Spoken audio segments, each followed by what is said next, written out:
On peut avoir le site, s'il vous plaît? Voilà, ça va arriver. Donc, vous allez sur votre navigateur et l'adresse du site. Allez, on se dépêche un peu là. L'adresse du site.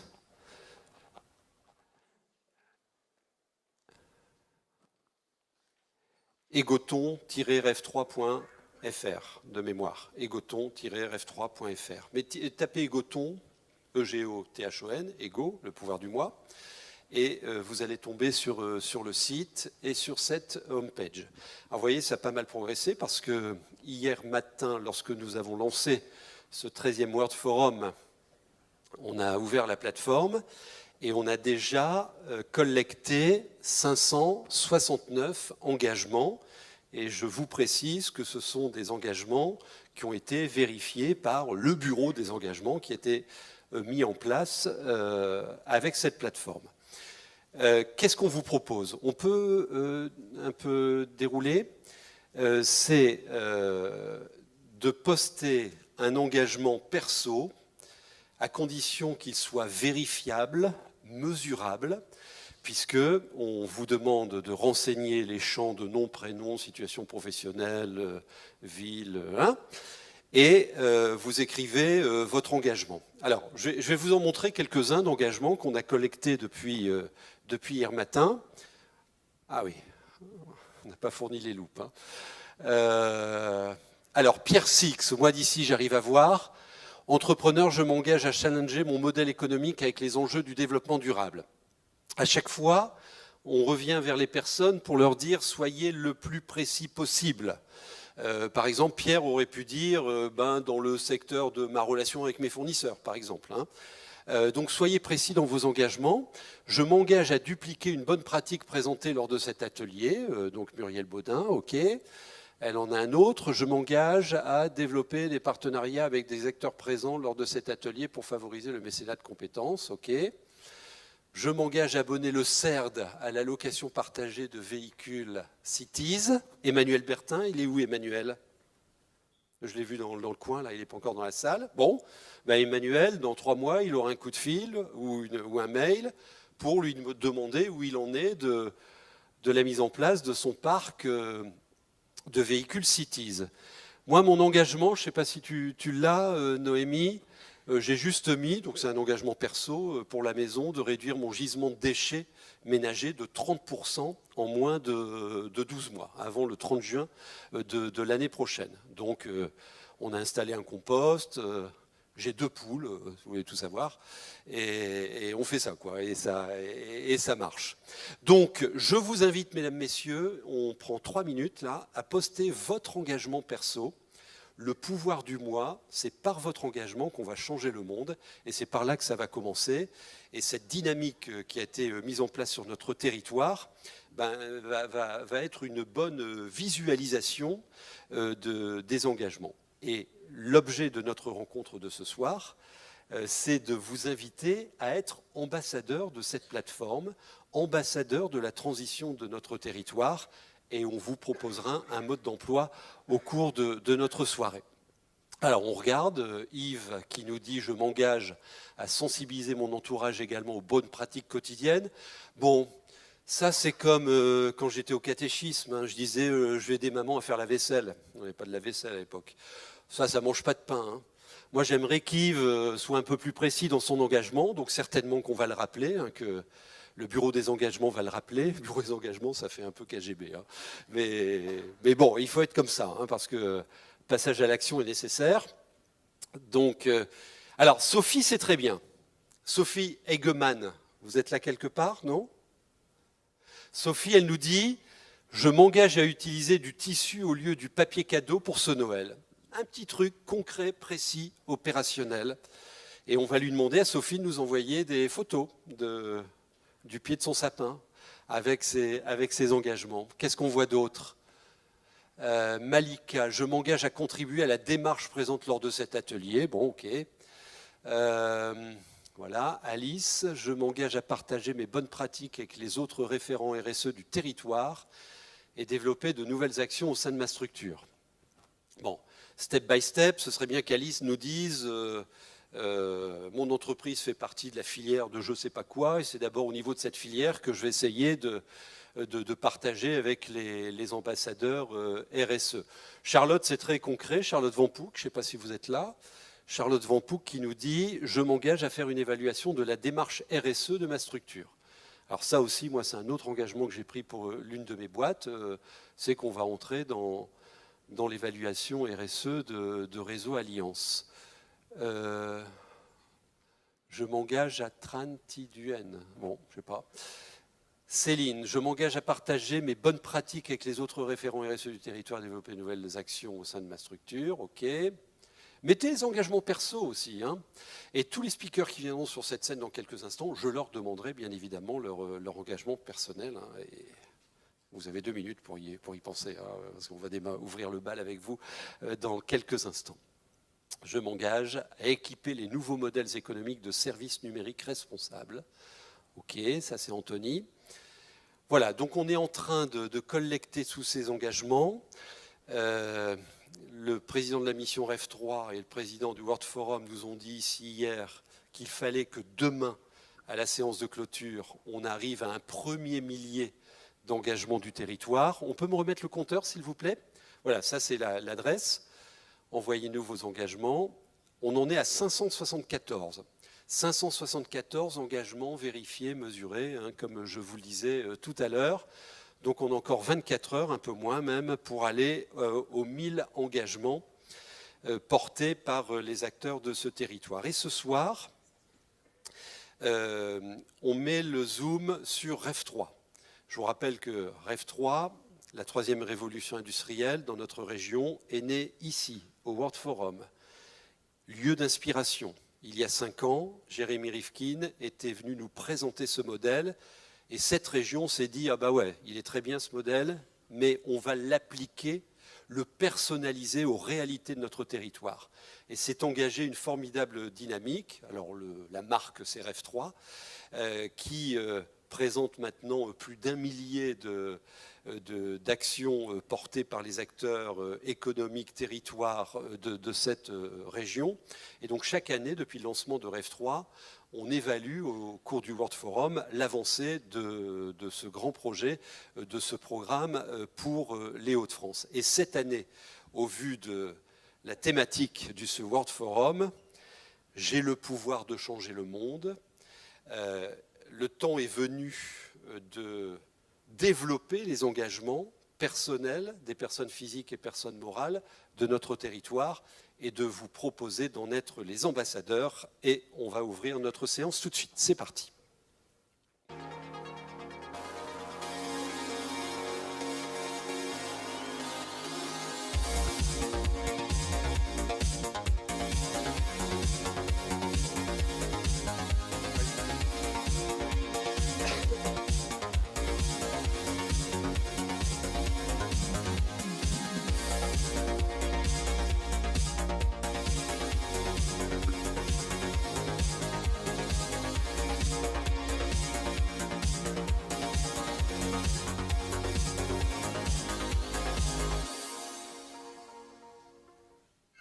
Quatre temps qui vont nous emmener jusqu'à à peu près 20 heures pour nous dire tous ensemble que nous avons chacun d'entre nous le pouvoir d'être ambassadeur de la transition des Hauts-de-France dans le cadre de cette dynamique de REF3.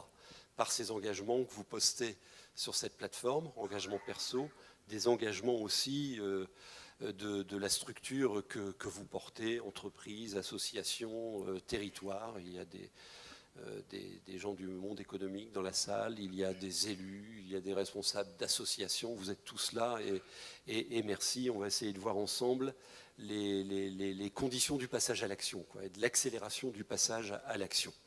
Et dans un premier temps, vous présenter et accueillir des acteurs engagés dans ce territoire, et à commencer par l'équipe du Crédit Coopératif. Pourquoi? Parce qu'il y a maintenant près de un peu plus de 2 ans, vous avez lancé un dispositif, parce qu'il faut des mécaniques, il faut des outils aussi pour porter cette transition dans notre région.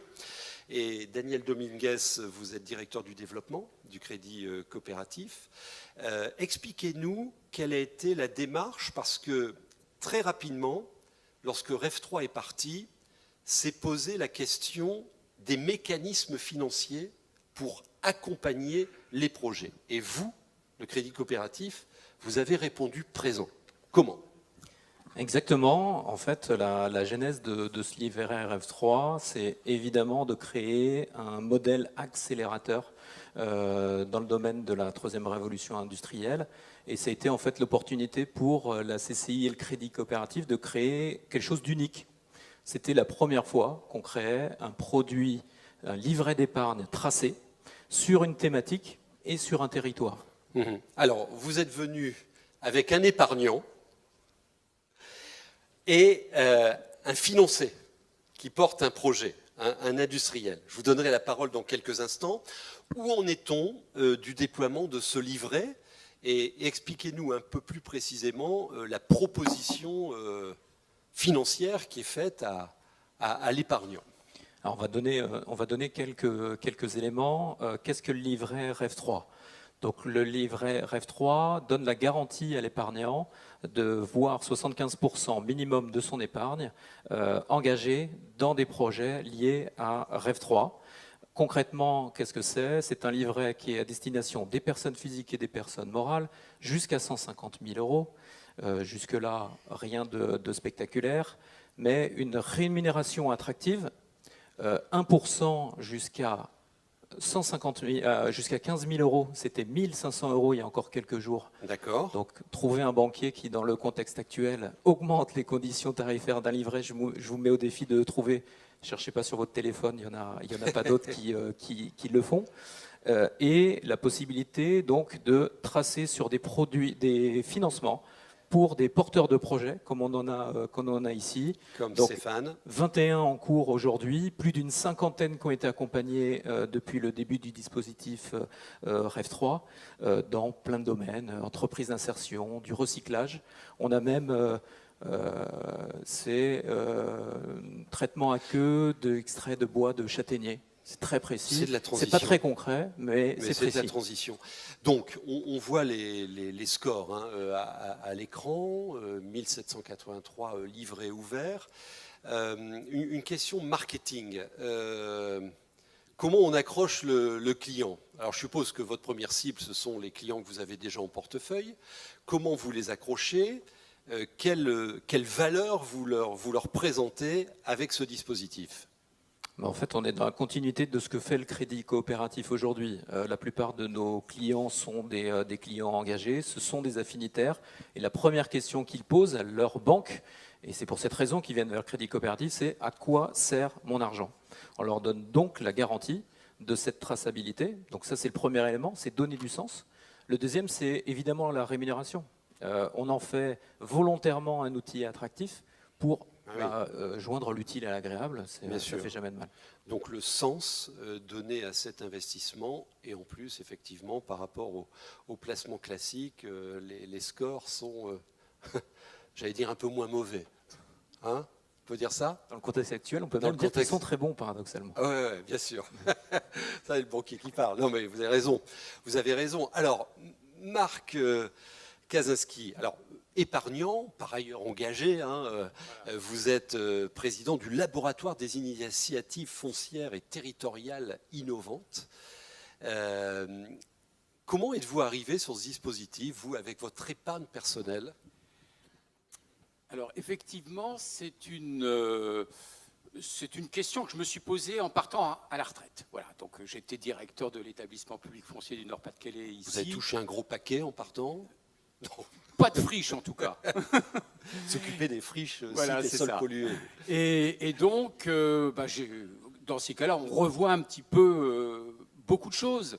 Et je me suis dit, je veux trouver dans une activité post-professionnelle quelque chose qui donne du sens. Donc, ça a été sens toujours. Hein. Le sens, oui, j'y tiens beaucoup. Donc, Lifty, pour moi, ça a été une prise de sens. Ici, hier, notre invité d'honneur...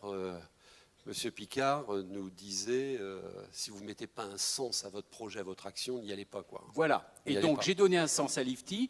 Et je souhaitais aussi donner un sens à mon épargne personnelle. Et donc, j'étais déjà titulaire d'un compte depuis quelques années, hein, au Crédit Coopératif. Et je me suis dit, il faut que je passe une étape supplémentaire en investissant. Et ce que j'ai apprécié, en fait, c'était pour l'économie réelle en circuit court. C'est-à-dire, finalement, le territoire est quelque chose qui me parle beaucoup, hein, historiquement et par mes activités antérieures, et pouvoir faire la boucle circuit court, c'est-à-dire finalement l'impact territorial est déterminant pour vos placements. Voilà, tout à fait. Alors, hier, on a fait cet exercice de collecter des engagements. La salle était pleine, Bertrand Picard, bien évidemment. J'ai remarqué, j'ai regardé après, hein, il y avait 12 engagements qui disaient « Je vais changer de banque pour choisir une banque éthique qui concerne mon territoire ». Au moins 12 engagements là-dessus. Vous avez changé de banque? Moi, c'est ce que j'ai fait, oui, tout à fait. Et vous êtes maintenant au Crédit Coopératif sur ce dispositif. Marc, je vous pose aussi une question, après je vais revenir vers vous. Quels peuvent être les points d'accroche pour démultiplier? Alors là, on est à près de 2000 livrets, mais il faudrait... On les a même dépassés. Vous les avez dépassés. Mais il en faudrait beaucoup plus, parce qu'on a besoin de fonds propres, bien évidemment, hein, pour accélérer le financement de la transition. Quels sont les points d'accroche qu'on doit travailler auprès des prospects pour dire il y a un truc là, et il y a un sens? Ben justement, moi je pense qu'il faut repartir de cette question du sens. On est dans une société qui est très bouleversée actuellement, qui se pose des questions, qui cherche des points de repère. Et donc, il faut trouver des points de repère simples, contribuer au développement de son territoire. Parce qu'en contribuant au développement de son territoire par le soutien des entreprises, au fond, on a des retours en termes de services. Un territoire abandonné, un territoire dans lequel il n'y a plus d'investissement, c'est un territoire où les gens n'ont plus de services, ils n'ont plus les hôpitaux, ils n'ont plus, etc. Et donc, je pense que cette prise de sens est une communication qui soit effectivement large. On l'entendra avec les chiffres d'une intervenante qui viendra tout à l'heure. Le citoyen dit « ouais, ok, mais je ne dois pas être le seul à agir ». Les hôpitaux, tout ça, c'est aussi l'État qui doit les apporter. Je vous cite quand même, hein, vous me disiez, il y a un risque que la notion de citoyen entrepreneur ne se développe pas. Il est où ce risque? Alors, il est dans une culture profonde que l'on partage en France depuis, je ne sais pas s'il faut mettre des siècles, qui est le rapport à l'État. Le rapport à l'État, à ce qui est top-down. Top-down, c'est tout ce qui descend. Hein, donc on attend, et c'est pour partie légitime, puisque c'est la solidarité nationale.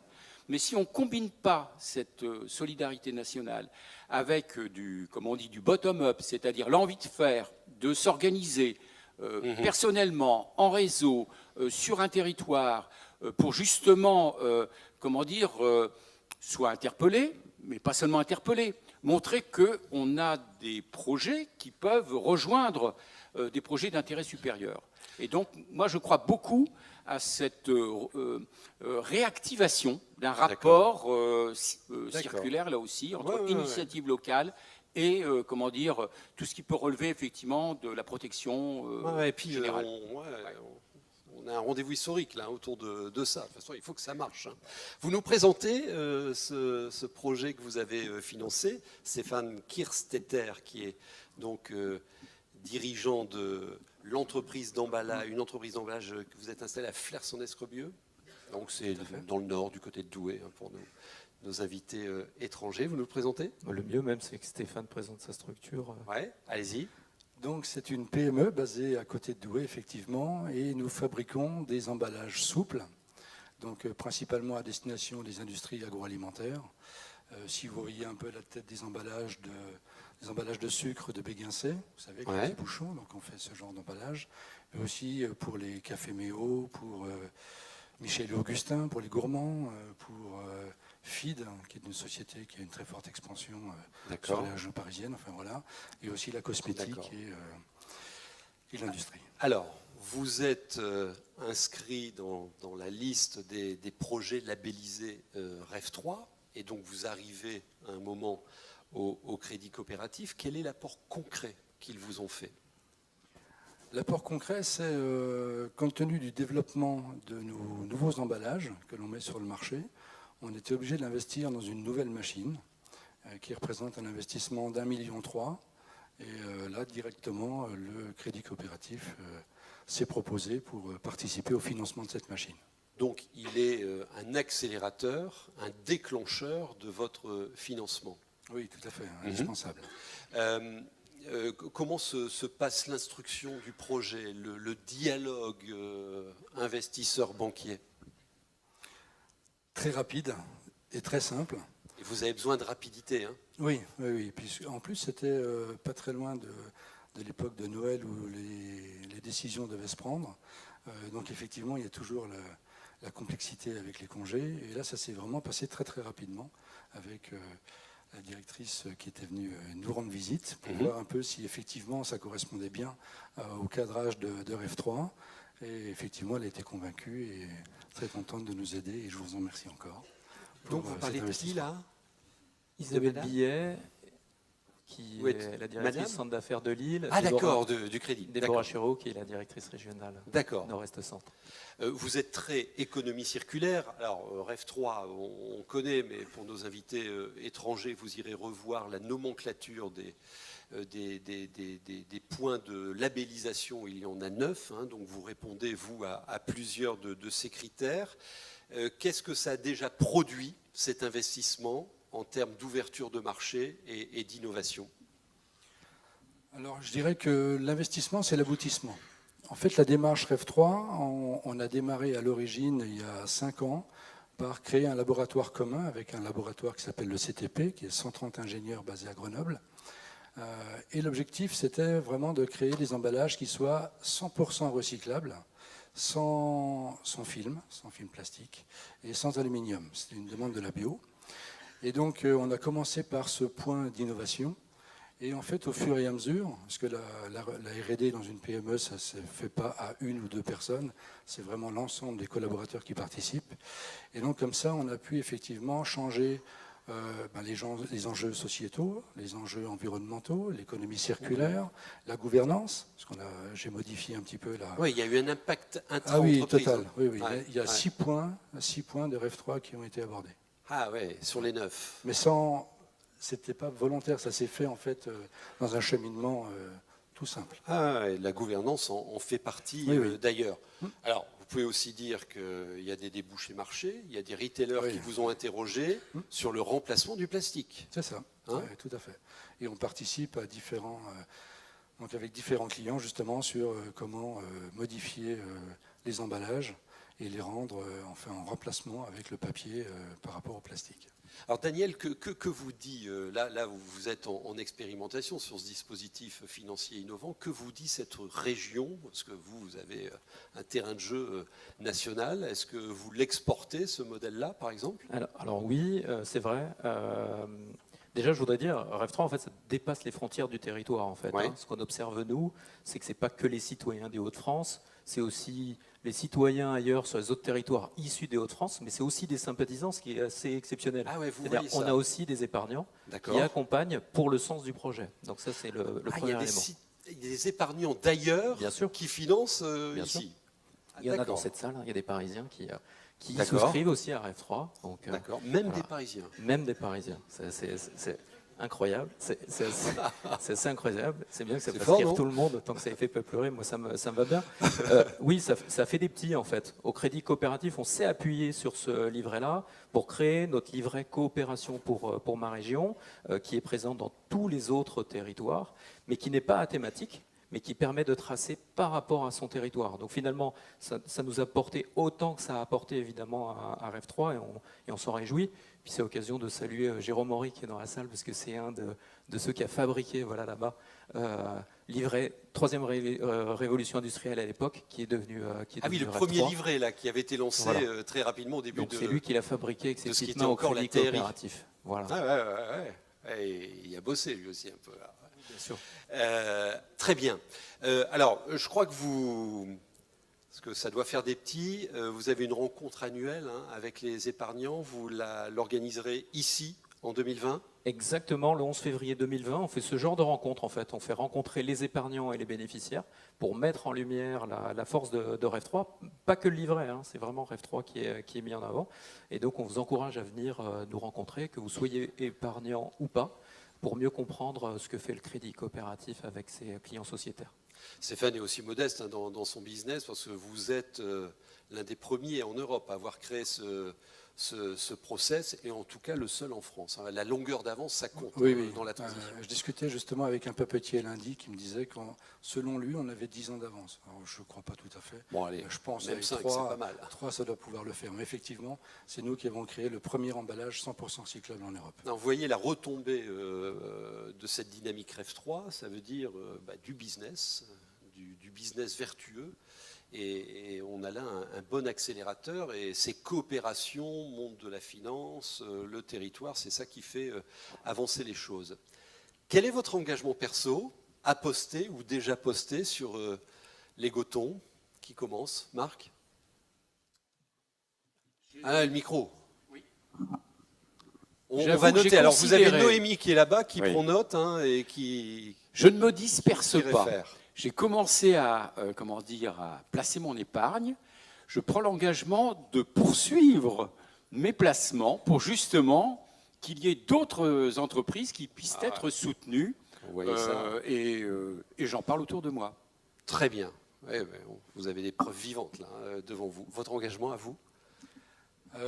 Pour le moment, donc, je l'ai fait plutôt au niveau de l'entreprise. Donc c'est déjà sur la démarche RSE. On a une cotation, parce qu'on fait partie d'un système de cotation qui s'appelle EcoVadis, sur laquelle on a eu la note de Silver. Et donc, l'objectif, c'est d'être absolument, pour le mois de décembre, de passer en Gold. Gold. D'accord. Sinon, c'est des modifications dans la gouvernance que l'on a fait aussi par rapport à tous les collaborateurs. Et l'objectif global pour l'entreprise, c'était aujourd'hui... On a 35% de nos emballages qui sont recyclables, 65% qui ne le sont pas.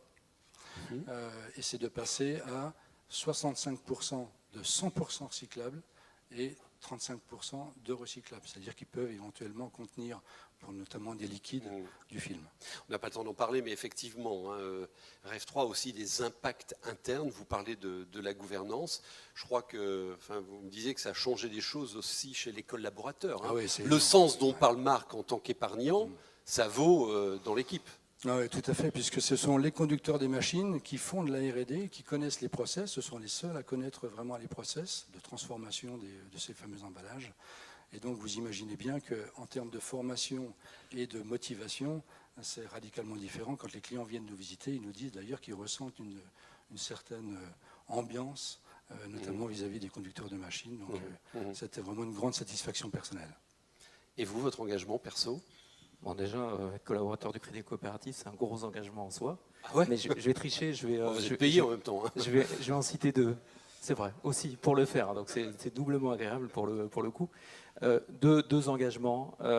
On vient de passer la barre, on a passé la barre des 2000 livrets, on a passé la barre des 20 millions d'euros d'encours collectés. Donc 2 engagements. Le premier, c'est de tout faire avec les équipes du Crédit Coopératif pour atteindre les 30 millions d'euros d'encours le plus rapidement possible. Donc ça, c'est un engagement commun qu'on a. Et je sais que Philippe Vasseur, hier matin, a insisté sur ce point-là. Et moi, à titre personnel, je prends l'engagement, donc le plus rapidement possible, d'être le 3 millième souscripteur d'un livret Rêve 3. Ça voudrait dire qu'on est sur le bon chemin. Je prends le ticket du 3 millième 1e. C'est noté. C'est noté. Je pense qu'Isabelle Billet, Déborah... Non, mais d'accord. Toi, prends-en un aussi. Voilà, lui, il sera le 3 millième 2, le 3 Et on veut que ça soit posté deuxième. le plus rapidement possible pour avoir des traces écrites de votre engagement. Donc lui, il s'appelle Monsieur Dufour. Enfin, j'ai son 06 et tout, je vous le donnerai tout à l'heure. Parfait. Un grand merci, messieurs, et bonne chance pour la suite. On va recevoir là tout de suite d'autres acteurs de la transition de notre territoire, une jeune entrepreneuse qui crée des gobelets en lin et qui vont être très prochainement mis en marché, un proviseur d'Arras qui, lui, a créé une filière de bâtiments durables. C'est d'actualité pour la rénovation énergétique. Et puis un homme qui dit que si en plus on peut mettre du gaming, Et du ludique dans la transition, c'est aussi bien. Et il s'appelle Christophe Legroux, il nous rejoint également. Bienvenue à vous.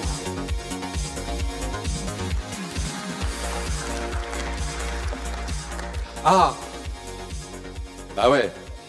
Ah, tout à l'heure, je lui ai mis un message sur sa boîte vocale en disant « J'espère que vous nous apportez des gobelets ». On en a apporté un. Alors, votre business, comment vous l'avez créé? Donc, labellisé Rêve 3. Le nom de la boîte? C'est la société Dinov. Dinov. Et cette activité, vous êtes en train de la lancer. Expliquez-nous l'histoire. Alors l'histoire a commencé en février 2018 avec la création de l'entreprise. Donc on est une agence de conception de produits dans les domaines des textiles et des matériaux. Et en fait, en 2019, on s'est surtout penché sur les gobelets, tout simplement parce qu'on est parti du constat qu'il y avait beaucoup de gobelets réutilisables. On est passé du jetable au réutilisable. Le problème, c'est qu'on est toujours sur des matériaux pétrosourcés, donc notamment dans les événements, dans les festivals, etc., où on en distribue quand même assez facilement. Ici aussi, j'ai vu. Ouais, j'ai vu le gobelet d'Ego Imperium. Ouais. Mais voilà, on était toujours sur des matériaux pétrosourcés et on s'est dit, c'est très bien de les réutiliser, mais si jamais ils sont perdus dans la nature, eh ben, on est toujours sur la même problématique du plastique.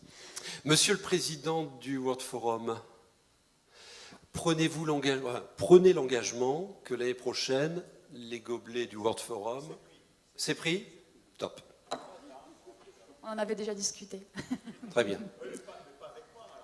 Et puis à moins 50 000 exemplaires, elle ne bouge pas. Hein, donc, hein, ok. Justement, on en aura 50 000 exemplaires pour la fin de l'année. Oui, vous démarrez avec 50 000 exemplaires à la fin de l'année. Alors, et allez-y. Et donc du coup, on s'est dit qu'il y avait peut-être une possibilité de faire des gobelets qui soient réutilisables, pour ne pas faire du jetable, mais avec des matériaux beaucoup plus propres et surtout biosourcés. Donc on est parti sur un mélange de matériaux entièrement biosourcés, et notamment de la fibre de lin, d'où le nom Mon Gobelet en lin. Voilà. Alors précisons à nos invités étrangers que la filière lien est une filière très présente dans notre région, hein, qu'il y a des débouchés, je crois même qu'on est leader sur cette... C'est ça, on est le premier producteur mondial de lin. Ouais, sur la filière. Donc là, vous avez un débouché évident, donc circuit court, économie circulaire. Hein. C'est ça. L'idée, c'est de prendre la fibre longue qui sert à faire les vêtements et qui est actuellement exportée vers l'Asie ou vers les pays de l'Est, pour en faire en fait une production française, donc totalement locale. Alors, ce qu'il faut dire aussi, parce que c'est aussi un point important de Rêve 3, c'est qu'il y a là derrière une coopération avec l'université. Tout à fait. Hein, ça a démarré avec l'université de Lille, ce truc-là. En fait, on a intégré l'accélérateur l'université de Lille, donc en février. Et donc en fait, c'est un dispositif qui nous a permis donc d'être accompagnés, d'être coachés, donc par aussi des membres de la CCI, pour justement faire évoluer le projet.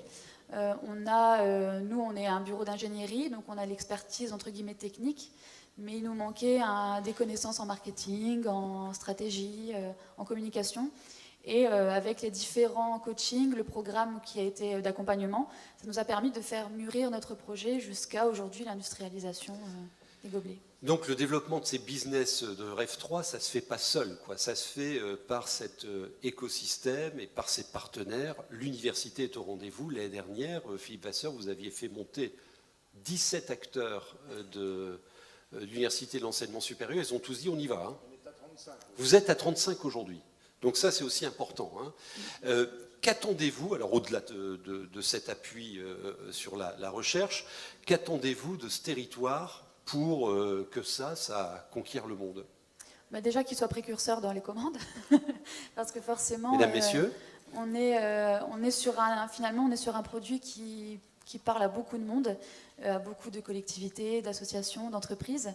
Et c'est vrai que l'aspect production locale, parce que c'est important de le préciser, les gobelets sont fabriqués en Hauts-de-France, ça plaît beaucoup. On a une vraie prise de conscience sur les matériaux biosourcés et sur les fabrications françaises, voire en Hauts-de-France.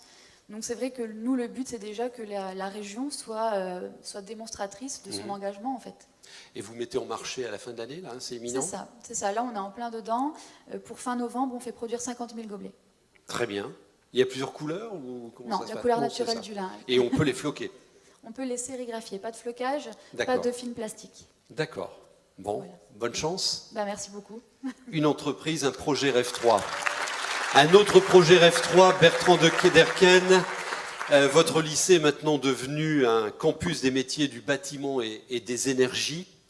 Vous l'avez, votre lycée professionnel, rendu opérationnel pour être directement connecté à la transition. C'est facile d'imposer ce type de révolution au Mammouth? Alors, le Mammouth, il avait pensé autrement un label qui s'appelle Campus des métiers et qualifications. Il y en a plusieurs dans la région Hauts-de-France, dans la région académique. Le nôtre, il s'appelle Campus bâtiment, système énergétique intelligent 3.0. Vous voyez, tout est dans le titre. Et l'idée, c'est de faire un circuit court. Éducation nationale, territoire, entreprise, autour d'un réseau. Un réseau d'établissements, puisque le lycée porte ce réseau, mais dans ce réseau, on y trouve le lycée Bagiot de Lille, on y trouve le lycée HELien à Amiens, on y trouve également l'IUT de Béthune, on y trouve l'ENSIAM de Valenciennes, donc on y trouve un réseau d'acteurs de formation, privés et publics, qui maturent la problématique du bâtiment et des systèmes énergétiques intelligents du niveau 5, du niveau CAP, et nous devons être très pragmatiques aussi, jusqu'au niveau Bac+2, Bac+3, éventuellement école d'ingénieur. Donc en fait, on est en train de bâtir un réseau, on est en train de construire des relations aussi très pragmatiques aussi avec les entreprises. Effectivement, on a les branches professionnelles du bâtiment qui nous accompagnent, mais on a également le groupe EDF, on a d'autres partenaires qui viennent nous questionner sur cette thématique, mais nous questionner du point de vue de la formation. Alors, ça arrive à point nommé parce que le gouvernement et les pouvoirs publics ont enfin dit « allez, on y va ». Il y a maintenant des objectifs et les financements avec les C2E à la clé de rénovation énergétique des bâtiments. Les régions ont été désignées comme chefs de file. Ça y est, on y est. Il y a un besoin immédiat de 125 000 professionnels pour faire la réno et pour réaliser les ambitions que ce pays s'est fixées. Alors, comment vous voyez les choses? Alors, tout à fait. Alors, moi, je continue de penser qu'il nous faut être pragmatique. Nous, le cœur de notre formation, c'est de faire comprendre. Alors, en creux dans votre question, je vois effectivement la problématique de l'ERBM et de la réhabilitation du pays minier, par exemple. Et quand on discute avec les entreprises, la réalité, évidemment, elle se pose aussi pour l'ingénierie, elle se pose pour le conducteur de travaux et pour l'entreprise, mais elle se pose très clairement sur le plâtrier, elle se pose très clairement sur la gestion des déchets d'un chantier. Elle se pose de manière très pragmatique sur l'utilisation ou pas de tel ou tel matériau. Et puis après, disons-le honnêtement, nos pratiques professionnelles, pour ne pas dire nos pratiques culturelles sur le champ de l'habitat, sont un peu éloignées de ce qu'on entend dans les laboratoires ou dans ce genre de think-tank. La pose chez nous de parpaing, elle n'est pas encore biosourcée, pour être franc. Donc notre devoir et notre mission, c'est d'acculturer aussi nos apprenants. Voilà, parce que, j'aime pas le terme de massification, masse, ça fait masse. Mais on va parler d'accélération. On doit accélérer, donc en l'occurrence dans votre truc, dans votre secteur, la réno. Les entreprises sont-elles au rendez-vous? Le territoire est-il au rendez-vous? Enfin, vous y allez, quoi. Vous avez créé votre filière. Est-ce que l'écosystème est au rendez-vous? Alors nous, l'État, en collaboration avec la région, puisque c'est une carte de formation qui est co-construite, elle est prête, elle est disponible. Maintenant, je trouve qu'effectivement, le champ économique, entrepreneurial, ne vient pas assez nous questionner, mais très clairement dans les établissements de ce réseau. Donc comment on amplifie? Alors comment on amplifie? Notamment par ce témoignage aujourd'hui, mais par la diffusion effectivement de ce qu'est notre mission, cette nouvelle mission autour d'un réseau campus des métiers et des énergies. Et puis on amplifie aussi par un accompagnement de l'entreprise. Voilà, on entend beaucoup parler d'alternance, on appelle beaucoup parler d'apprentissage. La réalité aussi, c'est que ces contrats, nous on a des jeunes, on a des jeunes qui sont demandeurs, on a parfois du mal à être accompagné de manière systématique sur cette recherche de contrat. Donc, encore une fois, il y a une question de connexion, de plaider la cause, de convaincre, parce qu'il faut aller vite. Alors, Le marché de la réno, il est là maintenant. Alors voilà, après c'est notre troisième volet. On a un accompagnement autour de la fabrique et Rêve 3 porté par la collectivité territoriale, la région, qui nous permet de diffuser autour des espaces d'innovation pédagogique partagés. C'est-à-dire qu'on a créé au sein de notre établissement avec des outils qui sont des outils numériques, qui sont des casques de réalité augmentée, qui sont un drone avec l'analyse thermique des façades, des outils qui nous permettent d'acculturer nos jeunes et d'acculturer aux alentours, d'ailleurs, les écoles. On fait venir énormément d'écoles, des petits, des élèves de CM, de CP, pour non seulement vulgariser l'enjeu, et puis peut-être pointer du doigt un emploi. Pour toi, quoi. Bien sûr, bien sûr. Bon, continuez, hein. Continuez, surtout que il y a plein d'effets, double effet qui se coulent. Je crois que vous bossez aussi sur le champ des déchets. Hein. Rêve 3 vous a dit, vous pouvez être compétent aussi là-dessus. Continuez. Mesdames, Messieurs, on est tous engagés, obligés à être chacun ambassadeur de cette transition. Donc on poste nos engagements, ça très bien. Mais en plus, la proposition qu'on vous fait, c'est de porter dans vos environnements, votre boîte, votre quartier, votre asso, un peu partout, de porter la dynamique de l'engagement. Et si on peut le faire en s'amusant, c'est aussi bien, et c'est l'idée qu'a eue Christophe Legroux. Alors déjà son titre, il est responsable du pôle éco-citoyenneté, l'éco-citoyenneté, au parc naturel régional de l'Avesnois. Et Christophe, vous avez eu l'idée de dire, il n'y a pas de mal à se faire du bien, on va créer un jeu, parce que c'est peut-être un moyen sympa pour aller chercher les gens et les entraîner, quoi. Et on va le faire, le jeu, dans quelques instants. On va commencer à vous distribuer des cartes, vous allez voir. Expliquez-nous. Oui, tout à fait. Déjà, quelqu'un qui joue, c'est quelqu'un qui fait un truc. Donc ouais. ça partait bien. Ensuite, faut partir du principe que nous sommes tous des êtres paradoxaux. On a beau savoir ce qu'il faut faire, c'est pas pour ça qu'on le fait forcément. Ce qui fait qu'aujourd'hui, au niveau du parc, on réfléchit toutes nos actions de sensibilisation à travers un triptyque, c'est je sensibilise, j'outille et je donne une place d'acteur. Et ça nous semble vraiment important d'outiller les gens, de leur donner une place d'acteur, d'en faire des alliés. Et donc, on a lancé ce petit jeu qui s'appelle « Je commence aujourd'hui » et on va tenter un truc avec vous là ce soir. Alors, on va vous distribuer des cartes. Voilà, elles sont en train d'être distribuées. Donc, c'est un jeu. Alors, il y a combien de cartes? Vous l'avez lancé en avril. Hein. On l'a lancé en avril. Il y a 26 cartes, je crois. 36. 36 cartes. Oui. Et chacune de ces cartes fait la proposition d'un geste. Voilà, en fait, c'est 36 cartes qui sont 36 gestes, 36 missions. 36 gestes, si chacun les faisait, le monde irait mieux. Sauf que le twist du jeu, en fait, c'est que chaque carte a un code unique. Quand vous avez fait l'action qu'il y a sur une carte, il vous suffit de rentrer le code de la carte sur le site ou l'appli dédié, de géolocaliser l'endroit où vous êtes et de la filer à quelqu'un. Donc là, après, je vais en filer une à Jean-Michel. Jean-Michel, en prenant la carte, devient complice involontaire. C'est soit il ne fait pas le geste qu'il y a dessus et la carte s'arrête, soit il le fait, il rentre le code de la carte et on peut tracer la carte dans le monde entier en y mettant une photo, un commentaire, et chaque carte a sa vie. Donc aujourd'hui, on déploie ce jeu dans des dynamiques collectives, on intervient en collège, en lycée, donc là auprès des éco-délégués. On les sensibilise vite fait à l'éco-citoyenneté et on leur dit, écoutez, on va vous outiller, comment? On va vous filer un jeu, 2 jeux, 3 jeux. Ces jeux sont géolocalisés au départ de votre établissement scolaire. Ça peut être dans une entreprise, 20 collaborateurs, le jeu est géolocalisé là. Et on va dire, maintenant, votre première action, c'est déjà comprendre pourquoi je fais ces gestes, développer un argumentaire, être bienveillant quand je demande à quelqu'un de faire ce geste et de créer une vague éco-citoyenne qu'on peut voir sur une carte qui se propage un peu partout. Alors, je suis pragmatique et je me permets une question au nom du World Forum. La collecte des engagements que vous faites au travers de ce jeu, est-ce qu'on peut les lier à l'Égoton? Bien sûr, oui. Ah mais, il faut, comme on poste et on valide l'engagement tout à fait. sur le site par digital, et qu'on envoie l'engagement vers un autre ambassadeur, il faut que ça soit lié à l'Égoton. Oui, tout à fait. Et on est à plus de 1000 là, c'est bon, l'affaire est réglée, c'est bon. Donc alors, on le fait.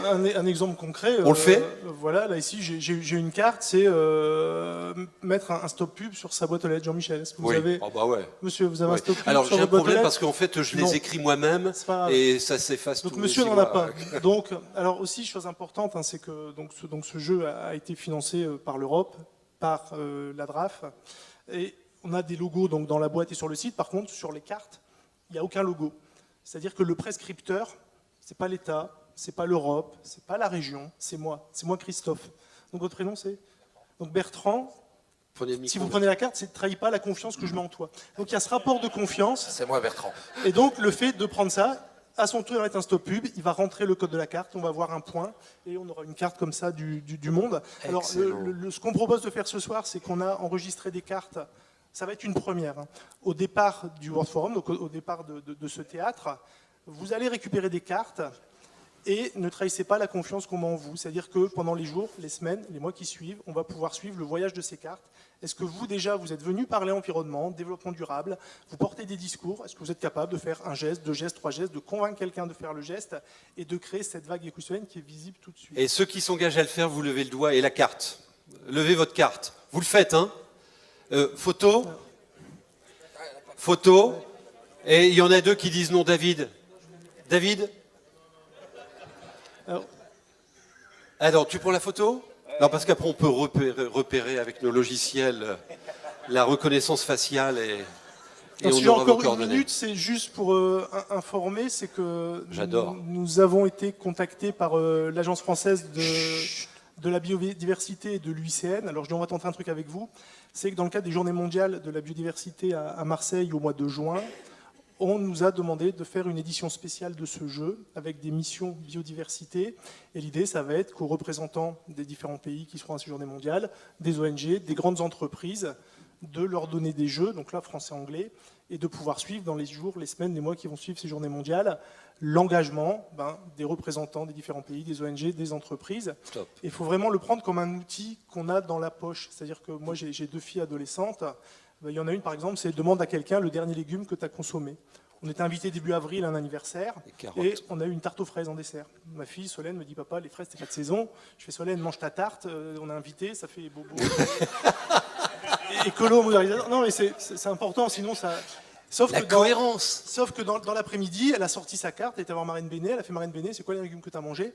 Et elle a pu lui passer ce message de faire attention aux fruits et légumes de saison. Elle lui a filé la carte et à son tour. Vous le vendez, ce jeu?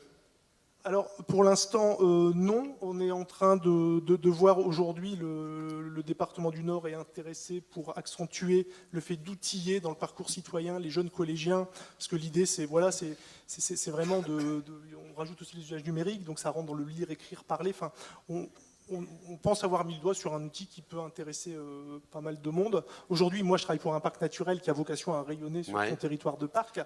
Après, s'il y a une volonté de régionaliser l'outil, voilà. Camille peut tirer une carte? Oui. Je ne sais pas, le dernier légume que vous avez consommé? Comment? Le dernier légume que vous avez mangé? Prenez le micro. Des tomates. Des frites. Des tomates. Vous savez que dans la région de France, les tomates, la saison, c'est juin-septembre. Si, en pleine terre. En pleine terre, hormis sous serre, sous serre, oui, mais pleine terre. Moi j'ai une AMAP, j'ai eu des tomates la semaine dernière. Hein. Ouais. Non, mais la tomate, c'est vraiment un légume qu'on trouve toute l'année. On a du mal à se repérer dans la saison de la tomate. C'est les dernières. Hein. Moi, allez, une autre. Et gardez vos cartes, vous. Hein. Vous êtes engagés. Hein. Donc, lors de vos prochaines courses, partez en quête d'œufs de poule heureuse. Quand vous achetez un œuf en magasin, il y a un code 0, 1, 2, 3. Vous achetez lequel? C'est pas moi qui fais les courses. Le code 0, le code 1. Moi, j'ai des poules dans mon jardin. Donc, c'est le code 0. 0, c'est plein air et bio. D'accord. Voilà. Donc, la prochaine fois que vous allez au magasin, vous partez à la recherche d'œufs de poule heureuse. C'est les petits codes qui sont écrits en rouge sur la coque de l'œuf, là. 0. Ouais. Encore une, allez. Encore une.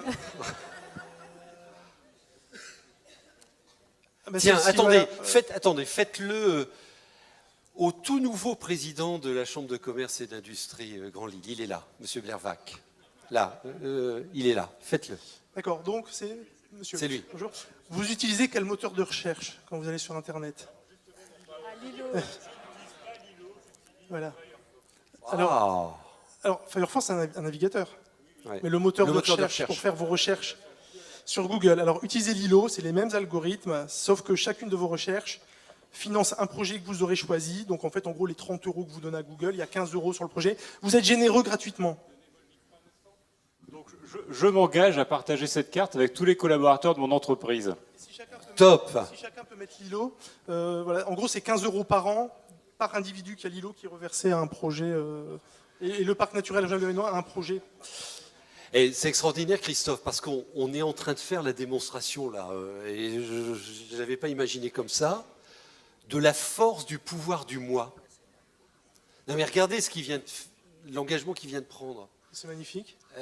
Et ça, ben voilà, ça peut se jouer en 1h30 avec les 300 personnes qui sont dans la salle là ce soir. Génial. Un grand merci, merci à vous et bonne chance. Ça nous engage, hein, bien évidemment. Ça nous engage à accélérer. L'ADEME, qui est partenaire du World Forum, est un outil qui accompagne l'accélération. Alors, conjonction de calendrier, ce matin, le président national de l'ADEME était dans notre région, ici à Lille, pour signer un accord important d'économie circulaire, justement. Et on lui a posé la question de sa vision du pouvoir du moi. Et lui, il insiste sur le pouvoir du moi consommateur. Ça commence par là. Écoutez-le. Et merci à vous. Hein. Bravo. Merci beaucoup. Bonjour. De notre belle République française. Donc la question qu'on m'a posée, à savoir est-ce que le citoyen est capable de changer le monde, je dirais oui. En tout cas, c'est une conviction forte. Un citoyen, un consommateur, un employé, un ouvrier, un chef d'entreprise, vous êtes tous à votre échelle des prescripteurs, donc des possibles acteurs pour changer le monde.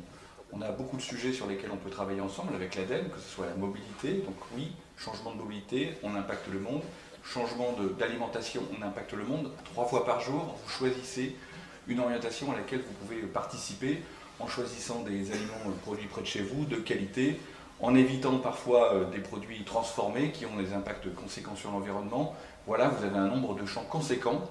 Et en tant que consommateur, je viendrai sur ce point-là, vous êtes des prescripteurs, donc une carte bleue a beaucoup de pouvoir également. Il n'y a pas que le bulletin de vote sur cet aspect-là. Et dernier point, sur les entreprises. Donc oui, les entreprises ont un aspect et un rôle essentiel dans la transition et peuvent changer le monde. En tout cas, c'est ce à quoi tout le monde aspire. On voit beaucoup de sociétés dorénavant s'investir, on parle d'entreprises à mission. Je crois que tout est réuni, à nous d'engager le changement. À nous d'engager le changement. Il s'engage, il est engagé sur notre territoire. Bienvenue Philippe Vasseur, président de la mission REF3, fondateur du World Forum. Ouais, Jean-Michel, ouais. Il y a un truc qui ne va pas là. Ah, on recommence Non, mais tout à l'heure, j'ai entendu dire, c'était un monsieur qui disait je m'engage à être le 3 millième souscripteur. Monsieur Dominguez. Voilà, et vous avez dit, et moi, le 3 millième 1. Ouais. Mais il y a longtemps que vous auriez dû déjà avoir livré. C'est vrai. C'est un vrai scandale, quoi. Il fallait que je me remette de mes actions Eurotunnel avant. Alors là, oui, non, la belle lurette. Mauvaise excuse. Donc là, franchement, c'est pas le 3 millième, c'est vraiment tout de suite. Deuxième chose... Je vais le faire tout de suite. Voilà. Bon. Deuxième chose, Camille, elle est où Camille? Où Camille? Alors, pendant que vous étiez en train de parler, il y a le monsieur qui est en face de moi, qui est directeur général de la chambre régionale, la chambre de commerce et d'industrie de région, et qui a dit, je prends l'engagement, et il l'a fait devant moi, que désormais, tous les gobelets utilisés à la chambre de commerce, dans les chambres de commerce, ouais, ça boit, hein, ouais, seront des gobelets sortant de chez vous. Vous vous rendez pas compte du marché que vous venez de gagner, là, tout de suite? Il est là, David Bruxelles. Elle a ses bons de commande, hein. Et j'ai vu, et il a effectivement passé commande, enfin disons, donné instruction à ses services, bon, qui à cette heure-ci doit être fermé, mais qui trouveront le message demain, de procéder. Ah, franchement. Il était président de chambre de commerce et d'industrie. Et troisième chose que je voudrais dire, c'est que Camille, effectivement, a été sélectionnée et encouragée dans le cadre de ce qu'on appelle la procédure des accélérateurs REF3, qui est une procédure qui a été mise en place par les chambres de commerce et d'industrie. Donc, c'est un juste retour des choses. Voilà.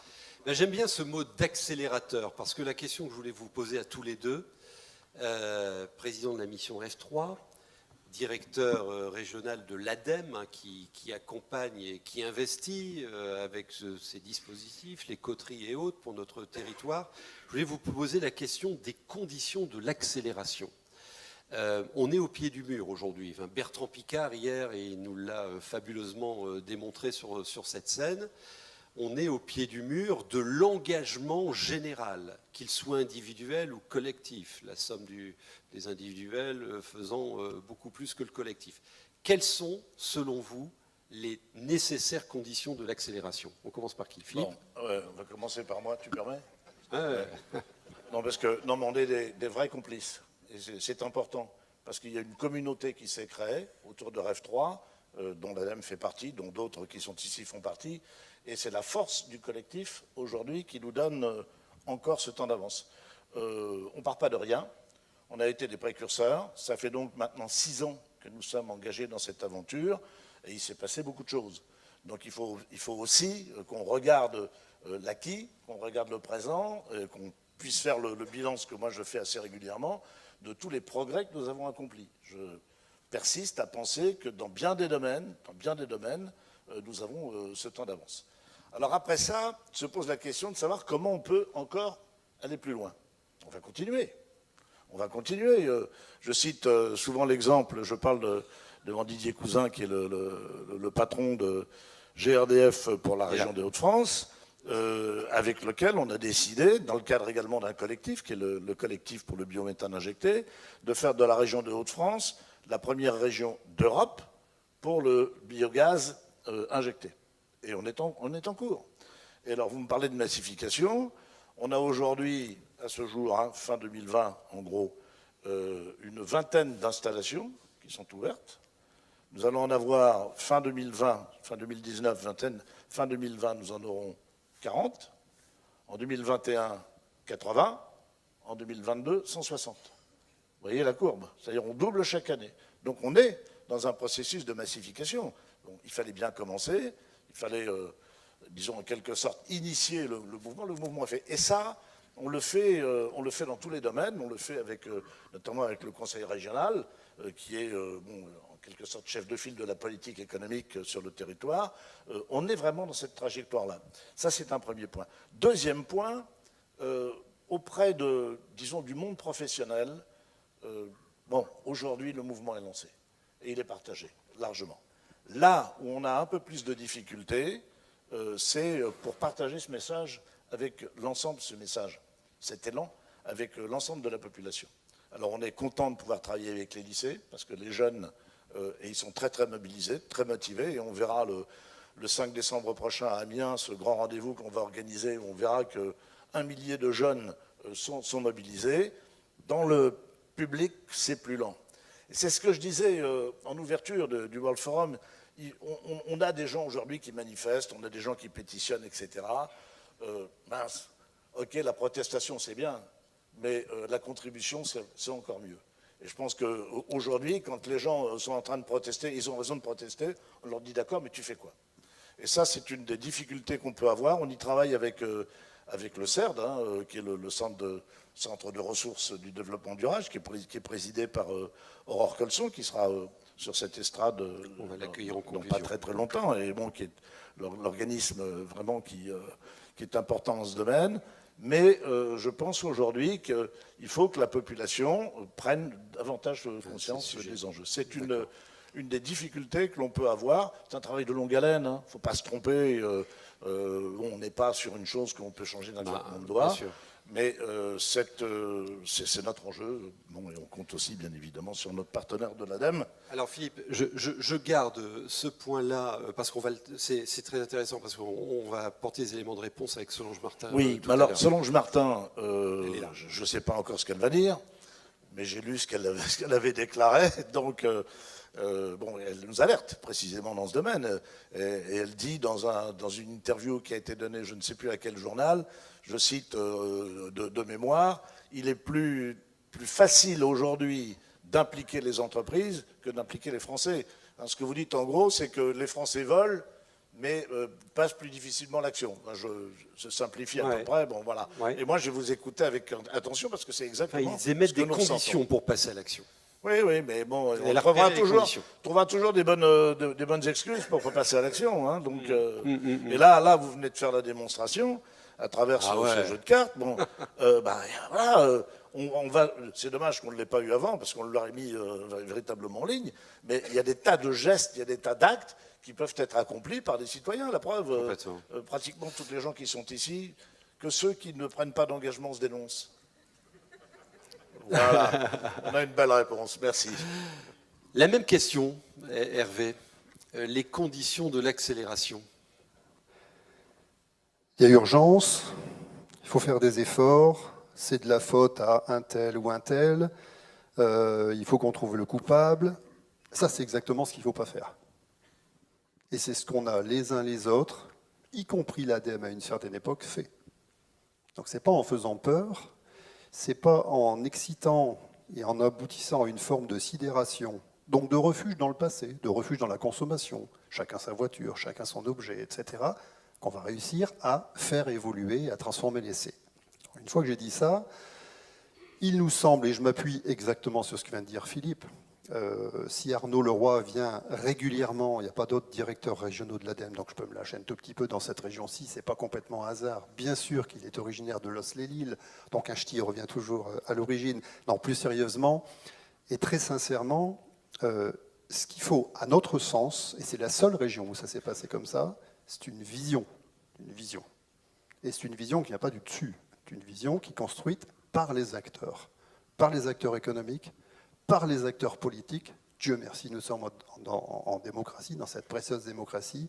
Et cette vision que nous entretenons sous ta présidence, Philippe, je dis nous, c'est l'ADEME y contribue, avec la Chambre de commerce, avec le CERD, avec évidemment la région et avec l'État, eh bien, c'est de dire, est-ce que cette transition, qui fait un petit peu peur, hein, qui est un petit peu perturbante, c'est le moins qu'on puisse dire, va permettre de fixer de l'emploi ici, va permettre de créer de l'emploi, de redonner du sens. Tout à l'heure, Marc Kaczynski parlait de sens.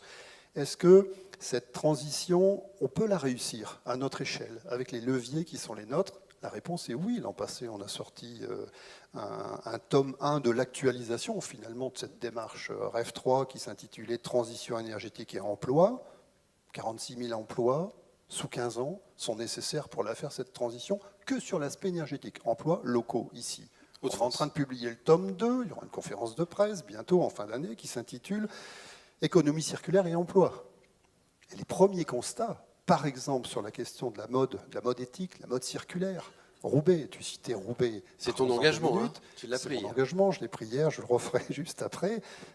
C'est ne serait-ce que pour la collecte des vêtements, des chaussures usagées, l'enjeu c'est à 10 ans 1000 emplois, plus 1000 emplois. Rien que ça. Je rappelle que sur l'industrie textile et la façon, dans cette région, y compris dans la partie sud de la région, une centaine d'années c'était 170 000 emplois, aujourd'hui c'est 15 000 emplois.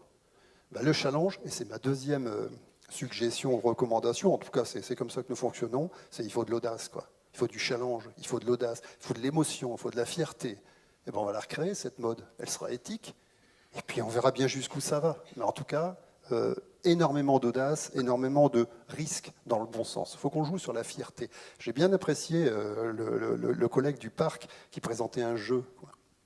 Et un jeu, c'est quelque chose qui fait plaisir, qui renvoie à une séquence émotionnelle, à du partage en tant que tel. Donc, du coup, j'arrive sur ma troisième recommandation. Quand je dis recommandation, c'est ce qu'on pratique à l'ADEME.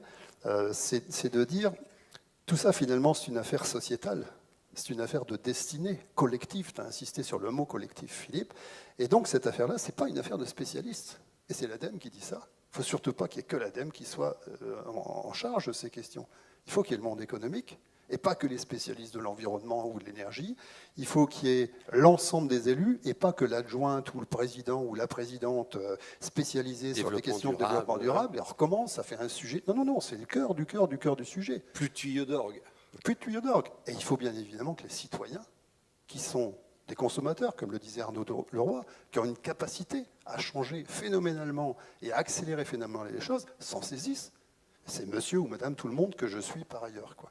Donc, c'est là notre recherche, et je ne suis pas en train de faire un harakiri vis-à-vis de ma propre structure, mais je me lâche un tout petit peu, c'est Dieu merci qu'on soit sur des questions de sciences humaines et sociales, sur des questions éthiques, et plus l'appropriation sera collective, plus les technologies, plus les spécialistes de l'environnement seront au service de cette transition. Et puis dernière chose, bah, c'est le mot un tout petit peu à la mode, pardon de vulgariser, c'est le mot territoire. C'est comme pour F3. Ce n'est pas le national ou l'international qui nous a dit quels étaient les possibles en matière de développement, d'éco-développement, de développement économique, de recréer une forme de fierté, de richesse, je le redis, quoi. C'est exactement la même chose au niveau des territoires, et là, c'est une approche très socio-économique. Ce qui se passe à Dunkerque, c'est pas la même chose que ce qui se passe à Fourmies, ou que ce qui se passe dans la baie de Somme, que ce qui se passe à Amiens, ou ici en métropole européenne de Lille, ou dans le bassin minier à l'Élance. Bon, ça c'est mon petit clin d'œil, puisque comme je suis du coin, excusez-moi, mais j'en profite.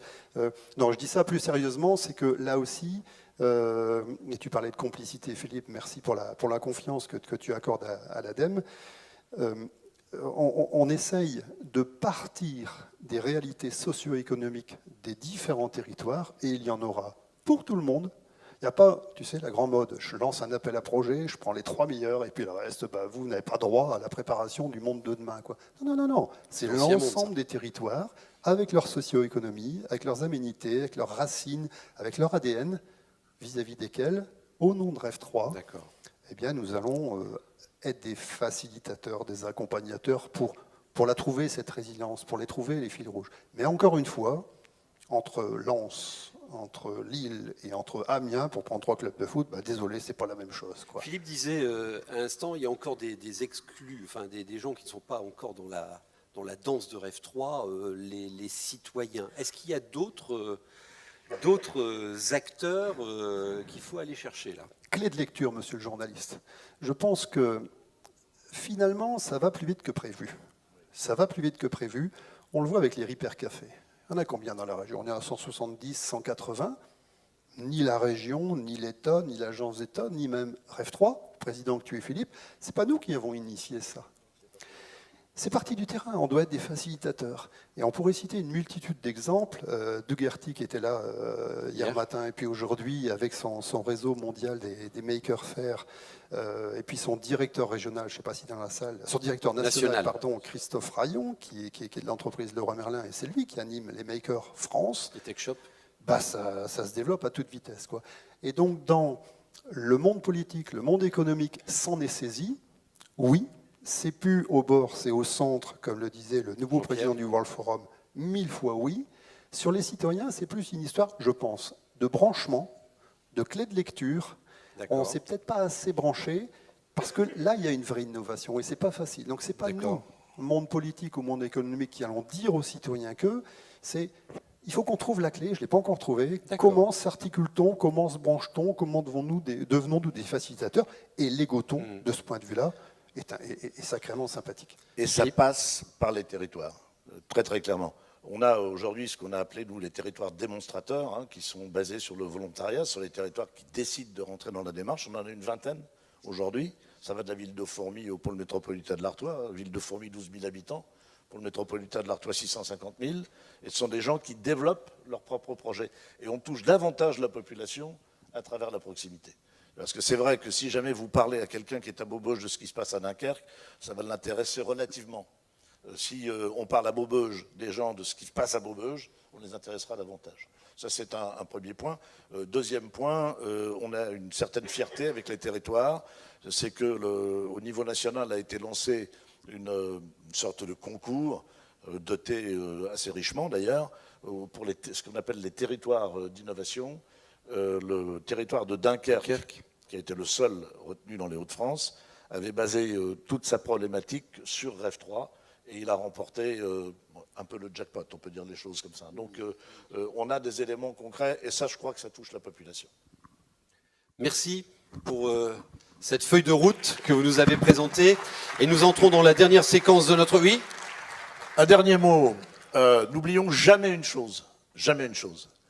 Je le dis devant Jean-Pierre Le Tartre, nouveau président du World Forum. Rêve 3, la 3e révolution industrielle dans les Hauts-de-France, à l'époque c'était Nord-Pas-de-Calais, c'est né ici, au sein du World Forum. C'est en 2012 qu'on a pris, avec le président du conseil régional de l'époque, qu'on a pris la décision de nous lancer dans cette aventure. Et en 2013, toute l'année 2013, on a travaillé avec à peu près 150 experts de cette région, tu en étais, Didier en était, etc., pour bâtir notre feuille de route. Et cette feuille de route a été présentée au sein du World Forum fin 2013. Donc l'aventure, elle est bien née ici. C'est-à-dire que non seulement... Ça a été vite.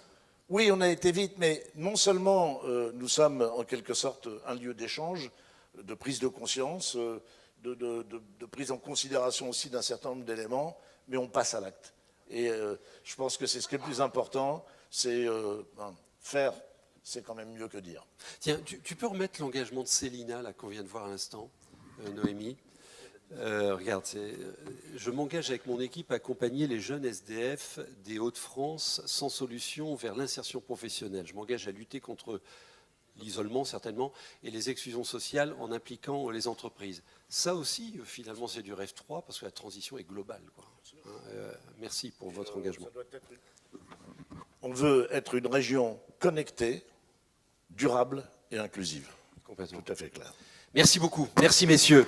Nous entrons dans la dernière séquence de notre soirée et on accueille Solange Martin. Bienvenue, Solange. Bonsoir, venez. Alors, pourquoi avons-nous invité Solange Martin, sociologue à l'ADEME? Solange travaille depuis plusieurs années sur les comportements. Et il faut visiter les comportements. Je reprends ce que tu disais à l'instant. On a besoin de clés de lecture pour aller chercher les citoyens qui sont aujourd'hui le chaînon manquant de toute cette dynamique. C'est ce qu'exprimait Philippe il y a quelques instants. Alors, on va faire deux choses avec vous. Tout d'abord, vous demander des faits objectifs, puisque chaque année, vous sondez les Français sur ce qu'ils disent, ce qu'ils veulent et ce qu'ils attendent. Ces informations-là sont précieuses. Il faut des faits pour agir. Ensuite, j'aurai plusieurs questions à vous poser sur le comportement et le passage à l'action. Alors, juste un truc, je discutais la semaine dernière avec Solange, je lui dis le passage à l'acte. Elle me dit vous m'énervez, passage à l'acte, c'est l'acte sexuel. Mais... Je vous ai dit que c'était pour les crimes et les délits tout de suite. Ah bon Je terminais par l'adultère. Ah bah, on était au téléphone, j'ai pas bien compris. Mais non, mais la sémantique est importante. Passage à l'acte, passage à l'action. On parle de passage à l'action. J'ai complètement compris le message. Et après, ce qu'on fera, c'est que je ferai venir les 3 ambassadeurs. Il y en a 2 qui sont là. Le 3e, il est où? Il est là. Pour ceux qui étaient à l'ouverture hier, on a désigné 3 d'entre vous qui se sont portés volontaires pour aller sur ces dernières 24 heures, aller convaincre des personnes à s'engager. Vous nous direz la volumétrie des engagements que vous avez collectés et puis ce qui s'est passé. Qu'est-ce qui est simple? Qu'est-ce qu'on dit? Comment et je vous demanderai votre commentaire là-dessus, ce sera aussi intéressant. Et comme le disait Philippe, on conclura nos travaux avec vous, Madame Colson, qui est attentive, là je vous regarde depuis tout à l'heure, à nos échanges. Et pour cause. Alors, les faits, tout d'abord. Vous nous dites des choses importantes sur les questions que vous posez aux Français. Là, on a des indicateurs 2018, parce que votre... livraison 2019 est en cours de finalisation, mais peut-être vous pourrez nous donner quelques indications quand même sur ce qui a évolué, parce qu'on voit que les deltas évoluent vite. Alors, on commence avec cette question qui est posée. Si le réchauffement et le changement climatique continuent, à votre avis, quelles seront les conséquences en France d'ici une cinquantaine d'années? Alors, ils ont le choix entre différentes réponses. La première, c'est les conditions de vie deviendront extrêmement pénibles, et c'est la courbe du dessus. Donc c'est celle qui recueille 63% des réponses de nos concitoyens. Et c'est plutôt une courbe qui a tendance encore à augmenter. Et sur la question du changement climatique, l'opinion, elle peut varier. En général, l'opinion, ça ne change pas beaucoup. Mais là, on a des séries sur des temps longs. Et là, on voit quand même que le trend, il y a des petites vaguelettes, mais quand même, globalement, ça va vers plus d'inquiétude. La deuxième courbe, c'est la jaune, qui dit on s'y adaptera sans trop de mal. Finalement, ça ne va pas être si terrible. Donc là, vous voyez, ça fait un tiers de la population. Et puis la dernière, en bleu, c'est vraiment infinitésimal. C'est ceux qui disent, en fait, va y avoir des aspects positifs pour les loisirs, pour le tourisme. Et ça, les gens n'y croient pas, quand même. Alors, sinon... Première Oui, chose quand allez-y. même, ils sont inquiets, hein, c'est important, mais ils sont aussi globalement sensibilisés. On a aussi des enquêtes, alors notamment menées par le CREDOC, qui demandent aux Français s'ils sont sensibles ou très sensibles à l'environnement. Et ça, depuis 1995, vous avez entre 8 et 9 Français sur 10 qui se disent sensibles ou très sensibles. Donc il y a quand même un terreau, c'est-à-dire que l'environnement, c'est quelque chose qui rassemble. Et récemment, les dernières enquêtes CREDOC, là c'est des chiffres de juin 2019, on a une progression quand même, on a le maximum des très sensibles qui est à 41%, et on est à 92% de sensibles très sensibles, ce qui est aussi le maximum historique. Donc il y a eu d'autres périodes dans l'histoire, notamment on va y revenir dans les années 2006, 2007, 2008, le prix Nobel décerné à Al Gore, au GIEC, le Grenelle de l'environnement, le pacte pour la présidentielle de Nicolas Hulot. C'était une époque assez faste en matière d'opinion pro-environnementale. Après, c'est un peu redescendu avec la crise des subprimes et puis voilà, les difficultés économiques. Là, ça a quand même plutôt tendance à remonter récemment. Donc, inquiet mais sensible.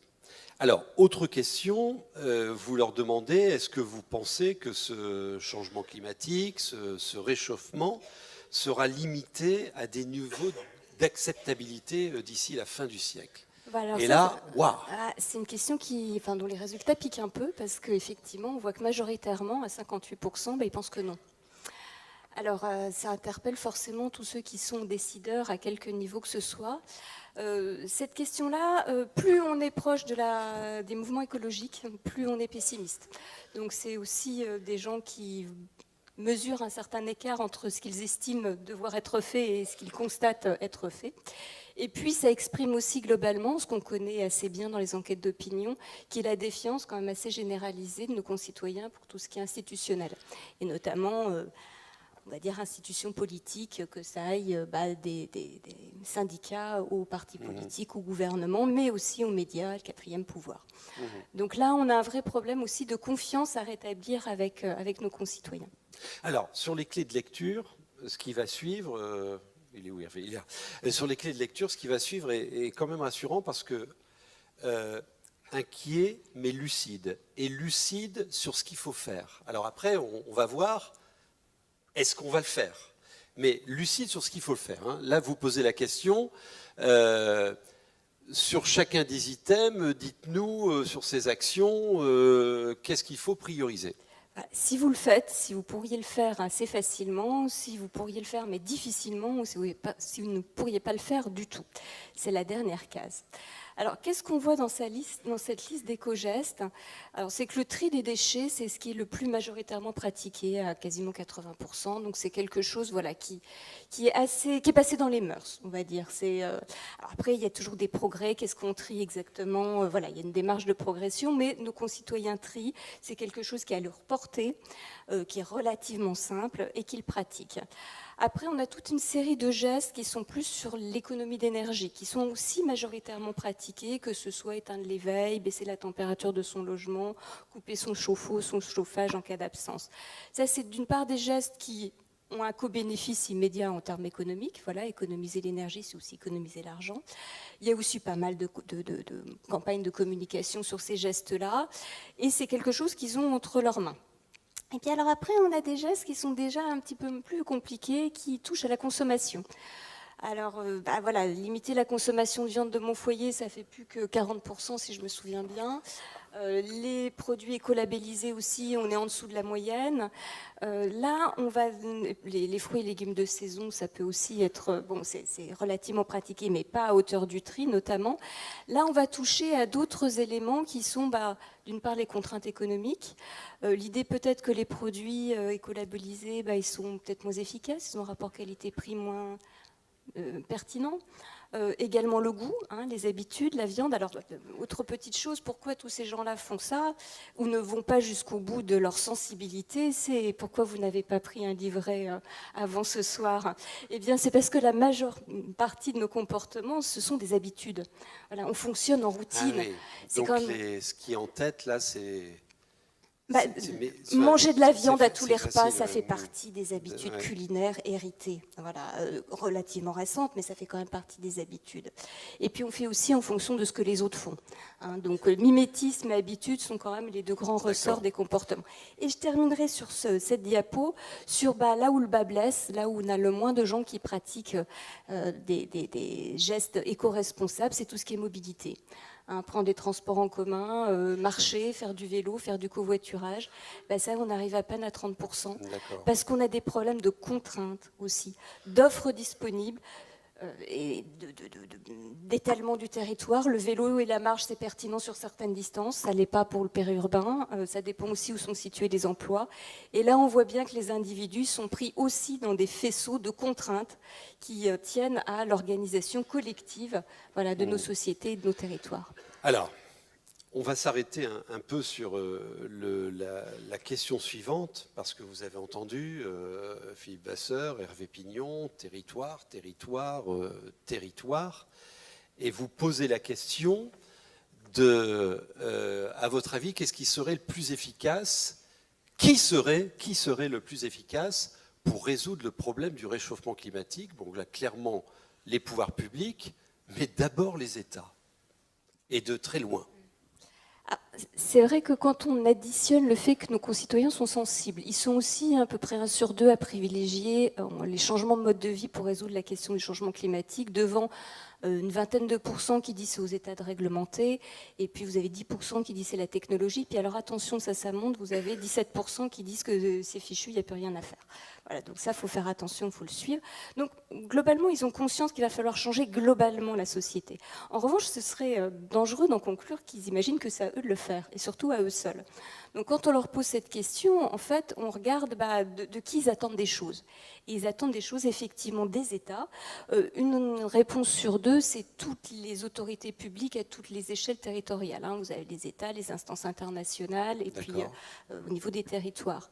Donc effectivement, ils attendent en gros des institutions qui sont garantes de l'intérêt général et qui sont globalisantes, de résoudre un problème d'intérêt général globalisant qu'est le changement climatique.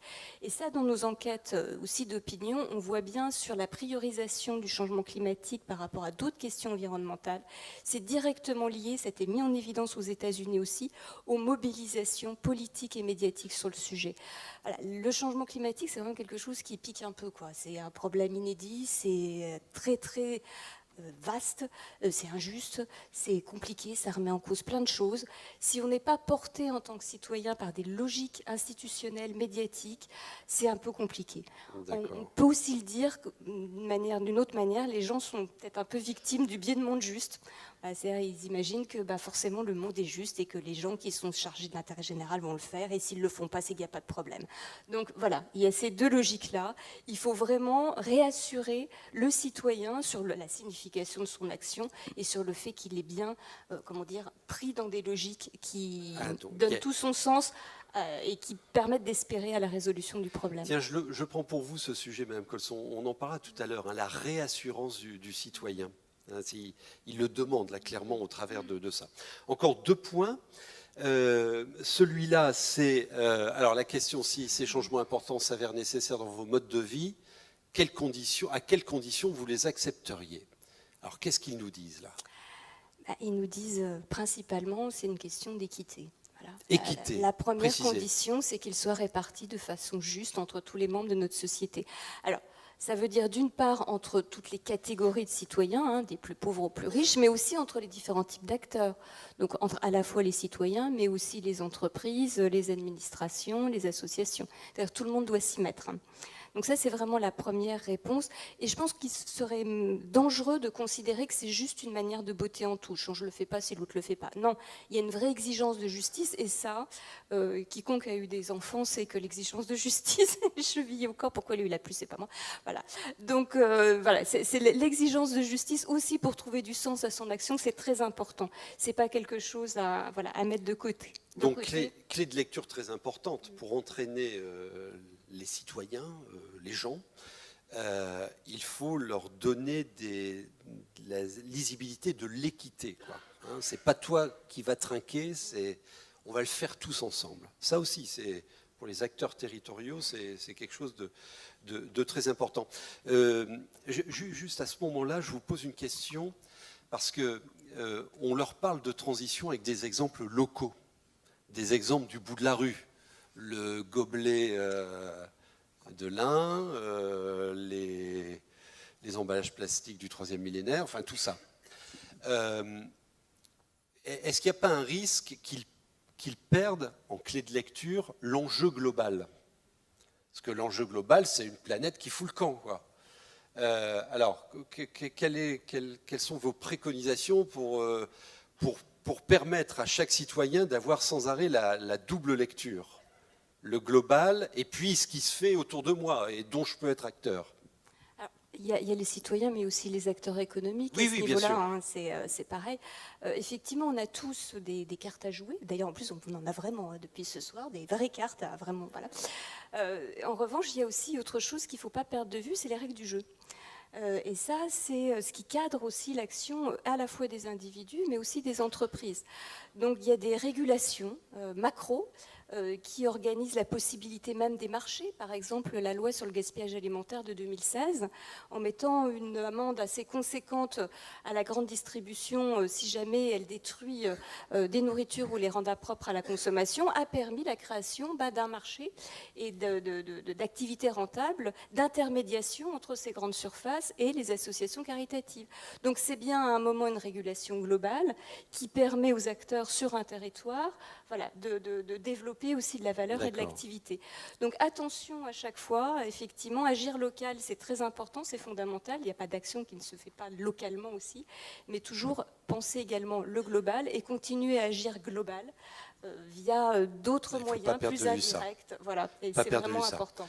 Encore une question, le pouvoir d'agir est-il équitablement distribué? Enfin, je pense à... je ne peux pas boucler ma fin de mois, alors on ne m'emmerdait pas avec la fin du monde.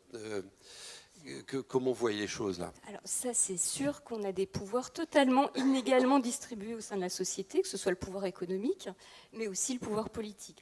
Donc c'est à chacun de faire à hauteur aussi de ses propres capacités. Et il faut aussi entendre, effectivement, quand on est dans des précarités très importantes, que potentiellement, voilà, la question environnementale passe un petit peu après. C'est vrai. Et cette exigence d'équité, c'est aussi quelque chose qui permet de ramener plus de gens dans la barque. Très bien. Alors, l'ADEME, je fais votre pub. Allez sur le site. Hein, ils ont des tas de tutos, des documents très concrets pour accompagner le passage à l'action. Et j'en ai pris un qui est celui de l'histoire de Sarah. Ça dure 3 minutes, c'est une vidéo, on va la découvrir ensemble. Alors Sarah, on la présente, c'est une jeune femme qui... C'est une jeune femme urbaine. Qui va au travail avec sa voiture alors qu'elle est sensibilisée. Voilà, elle sait tout, mais elle continue de prendre sa voiture. Alors voilà, comment on va pouvoir faire? Et on se pose des questions de comment Sarah peut changer ses comportements et se donner le pouvoir d'agir. Regardez, puis après on décrypte.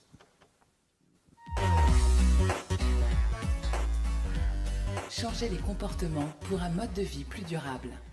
Faire changer les comportements pour adopter un mode de vie plus durable, c'est possible. Mais ce n'est pas si simple que ça. Prenons l'exemple de Sarah qui habite et travaille en ville. Sarah est sensibilisée aux problèmes environnementaux. Elle est parfaitement consciente qu'il est important de limiter les émissions de gaz à effet de serre. Et pourtant, elle continue à prendre sa voiture tous les jours pour aller au travail plutôt que d'utiliser le vélo, les transports en commun ou le covoiturage avec ses collègues.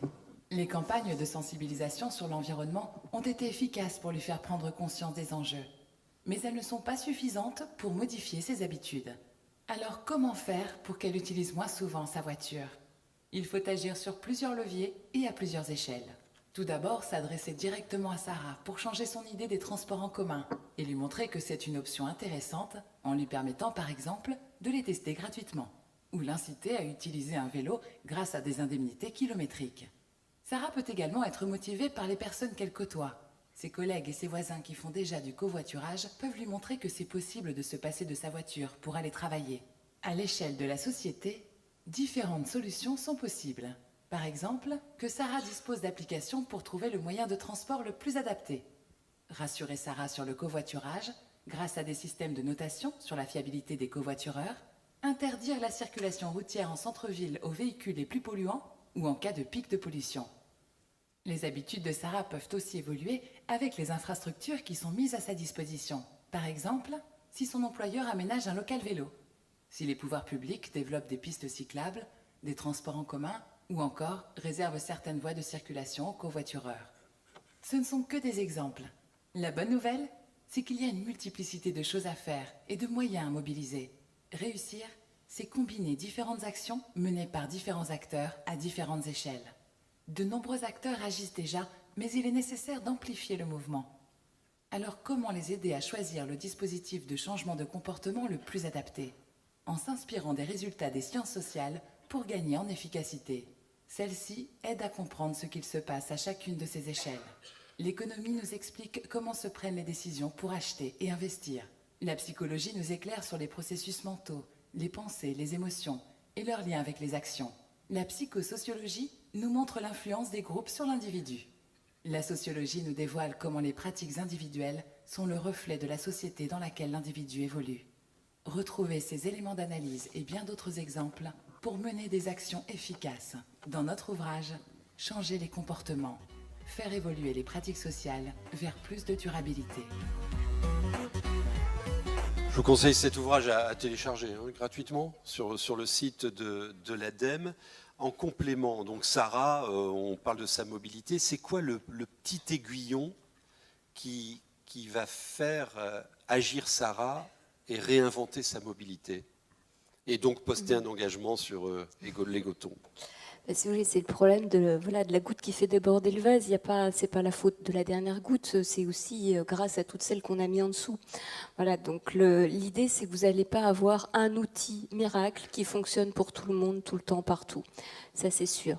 Ça va dépendre de Sarah, ça va dépendre du territoire, des offres, et il y a une multiplicité d'outils disponibles pour les acteurs publics pour permettre ce changement-là. Et c'est bien dans l'articulation de ces outils-là, dans leur cumul, également dans l'articulation des acteurs qui les mettent en œuvre, que se trouve la solution plus qu'un seul petit aiguillon.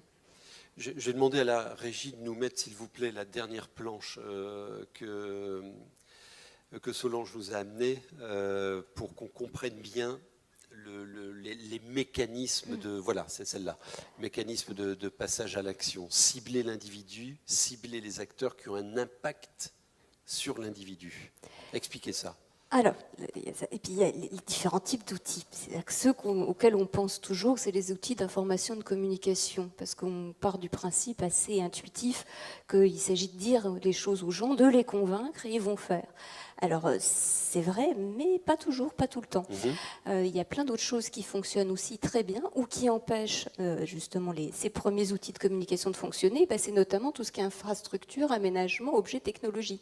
Par exemple, si je n'ai de choix que d'avoir des gobelets plastiques jetables, et forcément, je vais utiliser des gobelets plastiques jetables. Donc, ce que produit l'intervenante précédente, c'est aussi fondamental. Voilà, ça donne des possibilités de faire et de baisser les impacts de sa consommation. C'est très important. On dépend aussi en tant que consommateur de l'offre disponible. Donc c'est pour ça qu'il faut aussi jouer sur les offreurs et pas uniquement sur le consommateur. Il faut bien jouer sur les deux. Et puis les autres types d'outils auxquels on pense peu, c'est les outils économiques. Parce qu'on est quand même assez souvent, dans toutes les enquêtes d'opinion sur les éco-gestes, très rarement, c'est la motivation écologique qui arrive en premier. Ça joue toujours en second, ça joue très rarement en premier. Je crois qu'une fois, je l'ai vu dans toute ma vie professionnelle. C'est-à-dire que ça ne fait pas beaucoup. En revanche, la motivation économique, elle joue quand même assez souvent. Donc il faut qu'on ait le signal prix au bon endroit. Ça, c'est sûr. Et ça dépend de la fiscalité, ça dépend des subventions, ça dépend des outils économiques, ça dépend aussi de la législation qui permet de rendre des activités rentables ou non. Puis le dernier type d'outil, qui n'est pas très populaire, comme les incitations économiques, mais qui marche aussi pas mal, c'est l'interdiction, c'est la réglementation, c'est les normes aussi techniques sur un certain nombre de choses, d'objets ou de pratiques. Donc tous ces types d'instruments doivent être combinés pour que ça fonctionne et pour que Sarah passe à l'action. Dernière question très vite parce qu'on a dépassé le temps. Vous dites dans votre enquête que 88,9% des Français estiment que l'État devrait contraindre davantage les entreprises à produire de manière durable et responsable.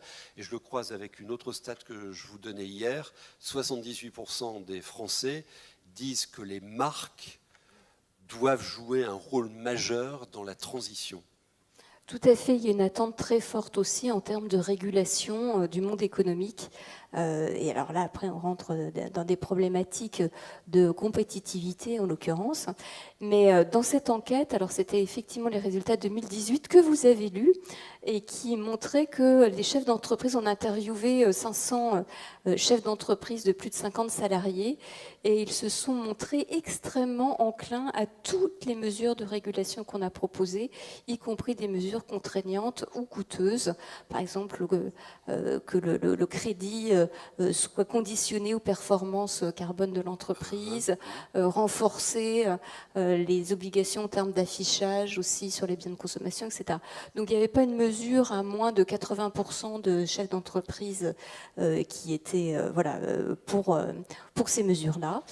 Donc ça, c'est aussi extrêmement encourageant. Et que ceux qui n'étaient pas d'accord, on leur demandait aussi pourquoi. Et alors sur certains marchés, c'est des problématiques qui se posent, il ne faut pas les oublier. Voilà, les questions de compétitivité internationale. Mais sinon, globalement, ce qu'ils nous ont dit, c'est qu'il ne faut pas que soit il y a plus stratégique pour moi, soit, enfin voilà, ils ont le nez dans le guidon, et soit ils ne veulent pas que ce soit compliqué. Donc voilà, il faut arriver à faire des régulations qui soient aussi relativement simples et pas compliquées à mettre en place pour les entreprises, mais il n'y a pas d'hostilité fondamentale. Ce qui est gênant pour une entreprise, c'est les distorsions de concurrence. Après, si on change un certain nombre de règles du jeu, mais que tout le monde, qu'elles s'appliquent à tout le monde, c'est quand même moins gênant. Donc il y a une attente d'une part de la part de la société, mais il semblerait également qu'il y ait une forme d'acceptation quand même assez importante du monde économique, sachant qu'on était bien sur des entreprises de plus de 50 salariés aussi. Alors on va terminer notre rencontre en regardant droit devant nous avec, je repense à la photo que nous montrait hier Bertrand Piccard. Donc je vais demander à nos 3 ambassadeurs de nous rejoindre. Aurore Colson également, venez. Et on a 2-3 questions de bouclage à vous poser, bien évidemment. Venez, prenez place. Alors, Solange, que je vous explique. Hier, nous avons donc sollicité 3 d'entre nous pour leur donner la mission d'aller collecter sur les 24 heures jusqu'à ce soir des engagements. Alors, je vous présente Dominique Boss, qui est ambassadeur développement durable.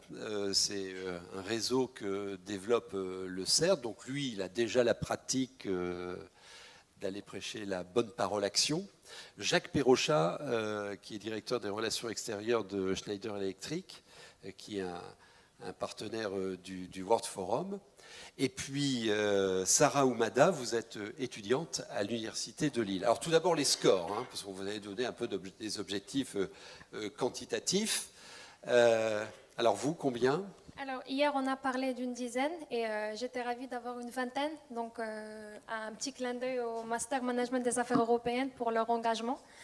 Du coup, voilà, c'est une vingtaine. Et aussi, je parlais tout à l'heure avec Jacques de notre engagement à nous engager encore plus jusqu'à la fin de la plénière, c'est-à-dire à la fin de la journée de demain. Demain soir. Du coup, voilà. Et même au-delà, parce qu'on vous dira demain, je le dis tout de suite, que la plateforme va continuer à vivre, bien sûr. Bien évidemment. Du coup, une vingtaine. Jacques ? Donc oui, tu nous avais dit 5 au départ, tu nous as arraché un 10 hier, et bon, on a tous dépassé les objectifs, donc tant mieux. Donc, enfin, moi j'ai eu 24 engagements, 24. Mais du coup certifiés, parce que du coup les personnes que j'ai eues, je leur ai demandé de quand ils allaient s'engager, qu'ils m'envoient un petit SMS, des gens que je ne connais pas, donc j'ai plein de SMS, je vais peut-être continuer à en recevoir.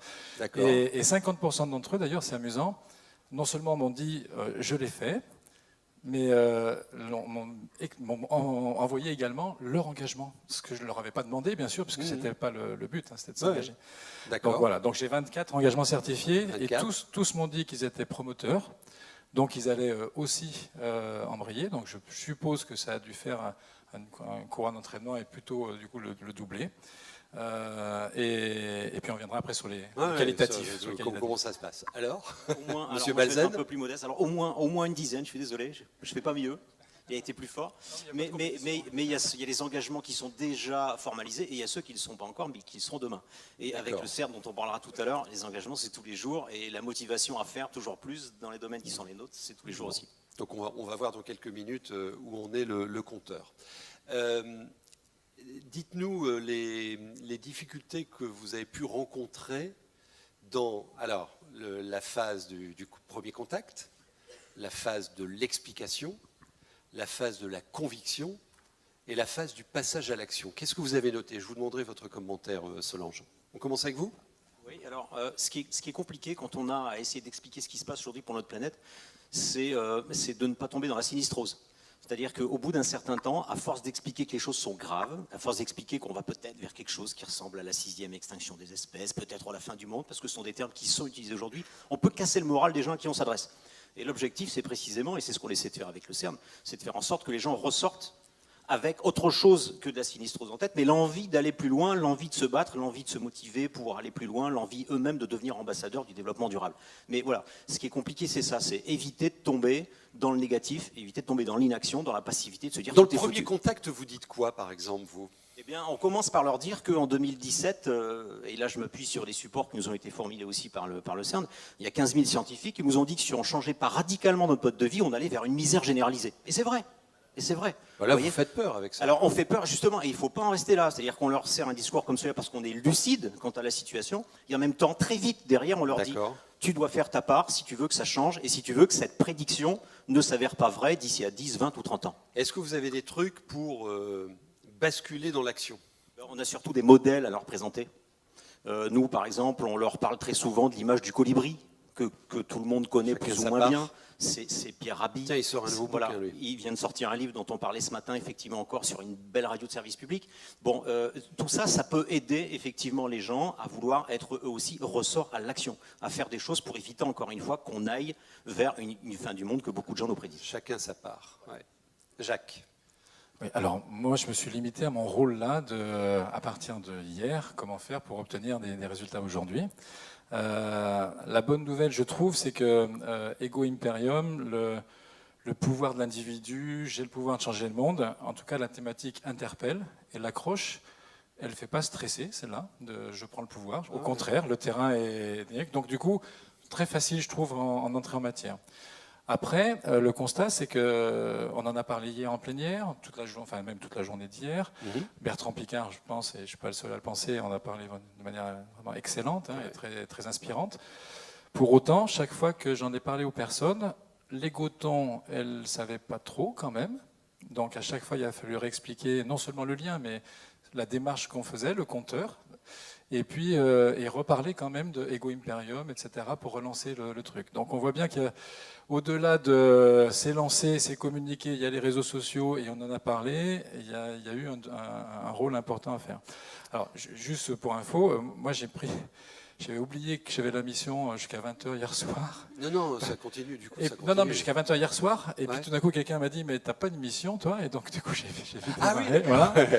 Donc, il y avait un afterwork squad emploi. Ouais. Et là, 3 personnes prises à 20h, 3 engagements, donc ça montre que ça va bien. J'ai profité aussi du dîner de la soirée avec des gens divers, 8 personnes autour de la table, 8 engagements. Donc ça veut dire quand on prend, et on a beaucoup parlé de ça, donc ça veut dire que ça marche.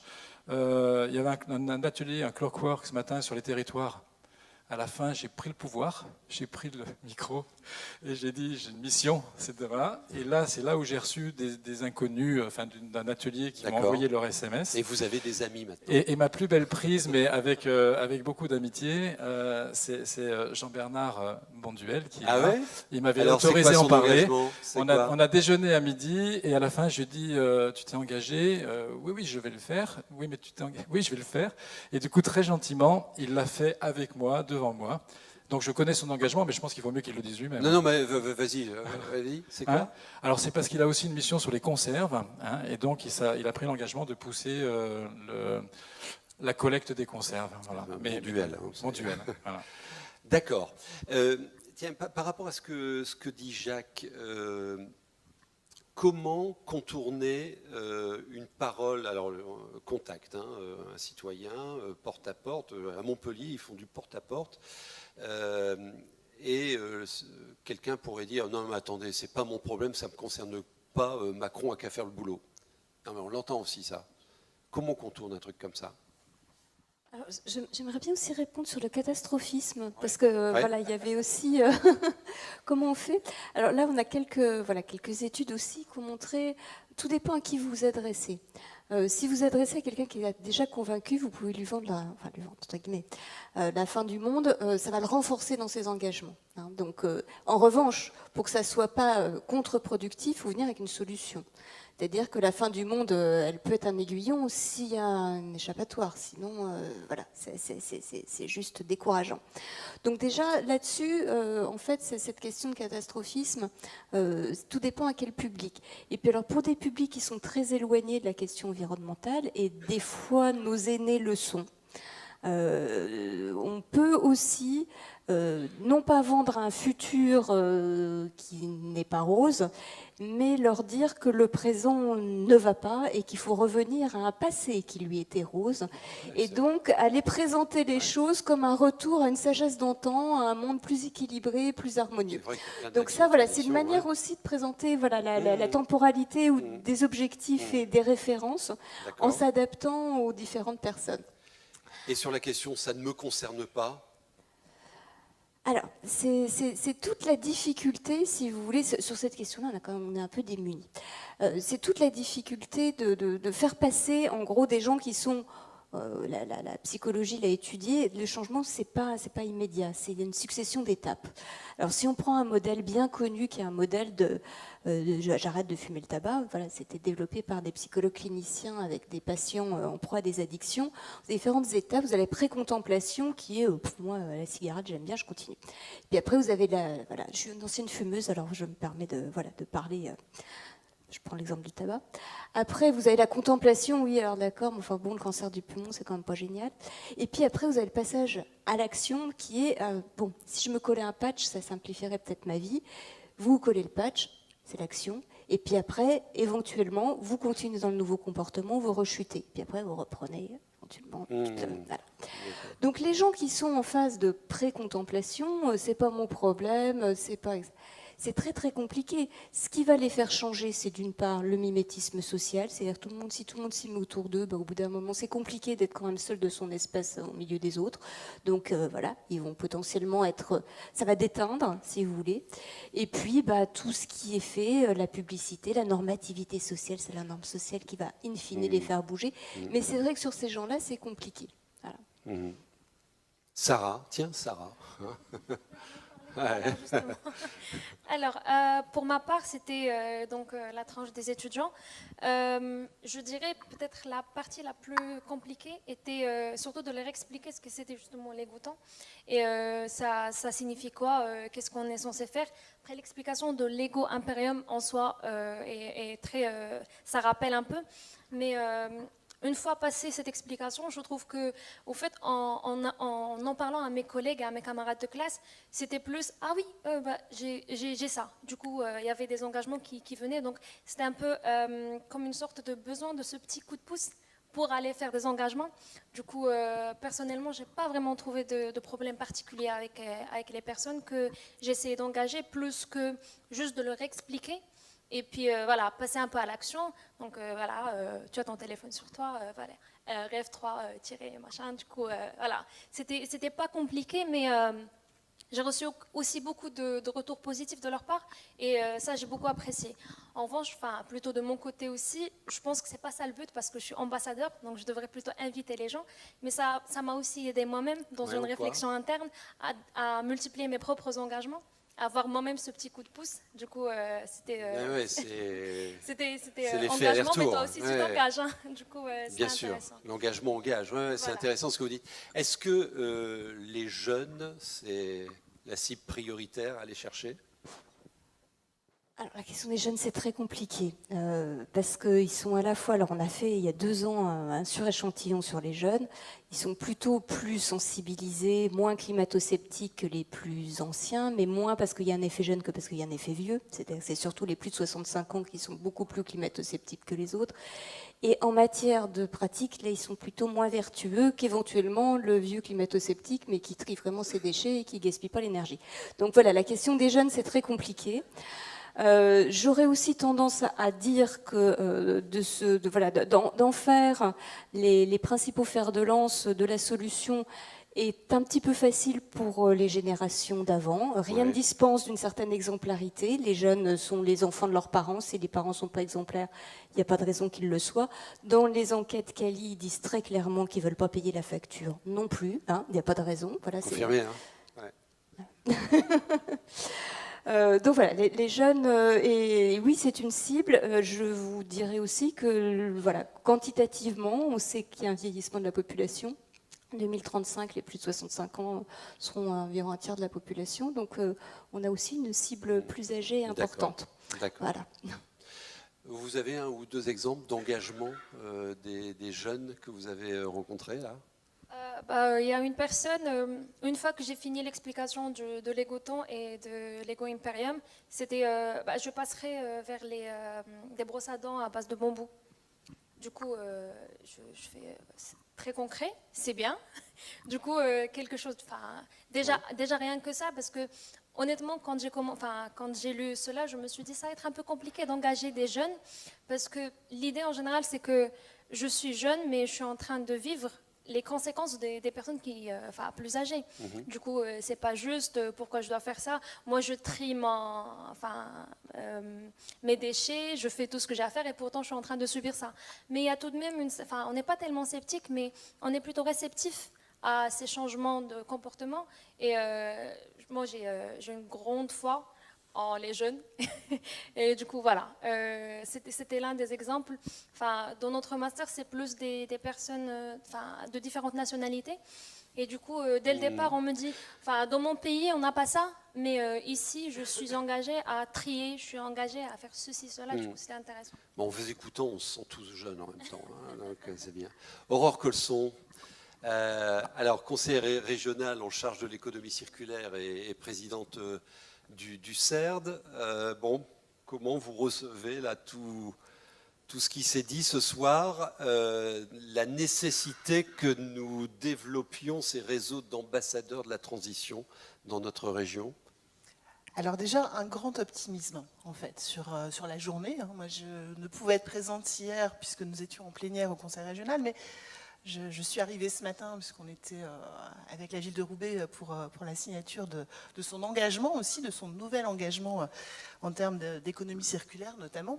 Et voilà, depuis ce matin, beaucoup d'optimisme, beaucoup d'engagement au final, en fait.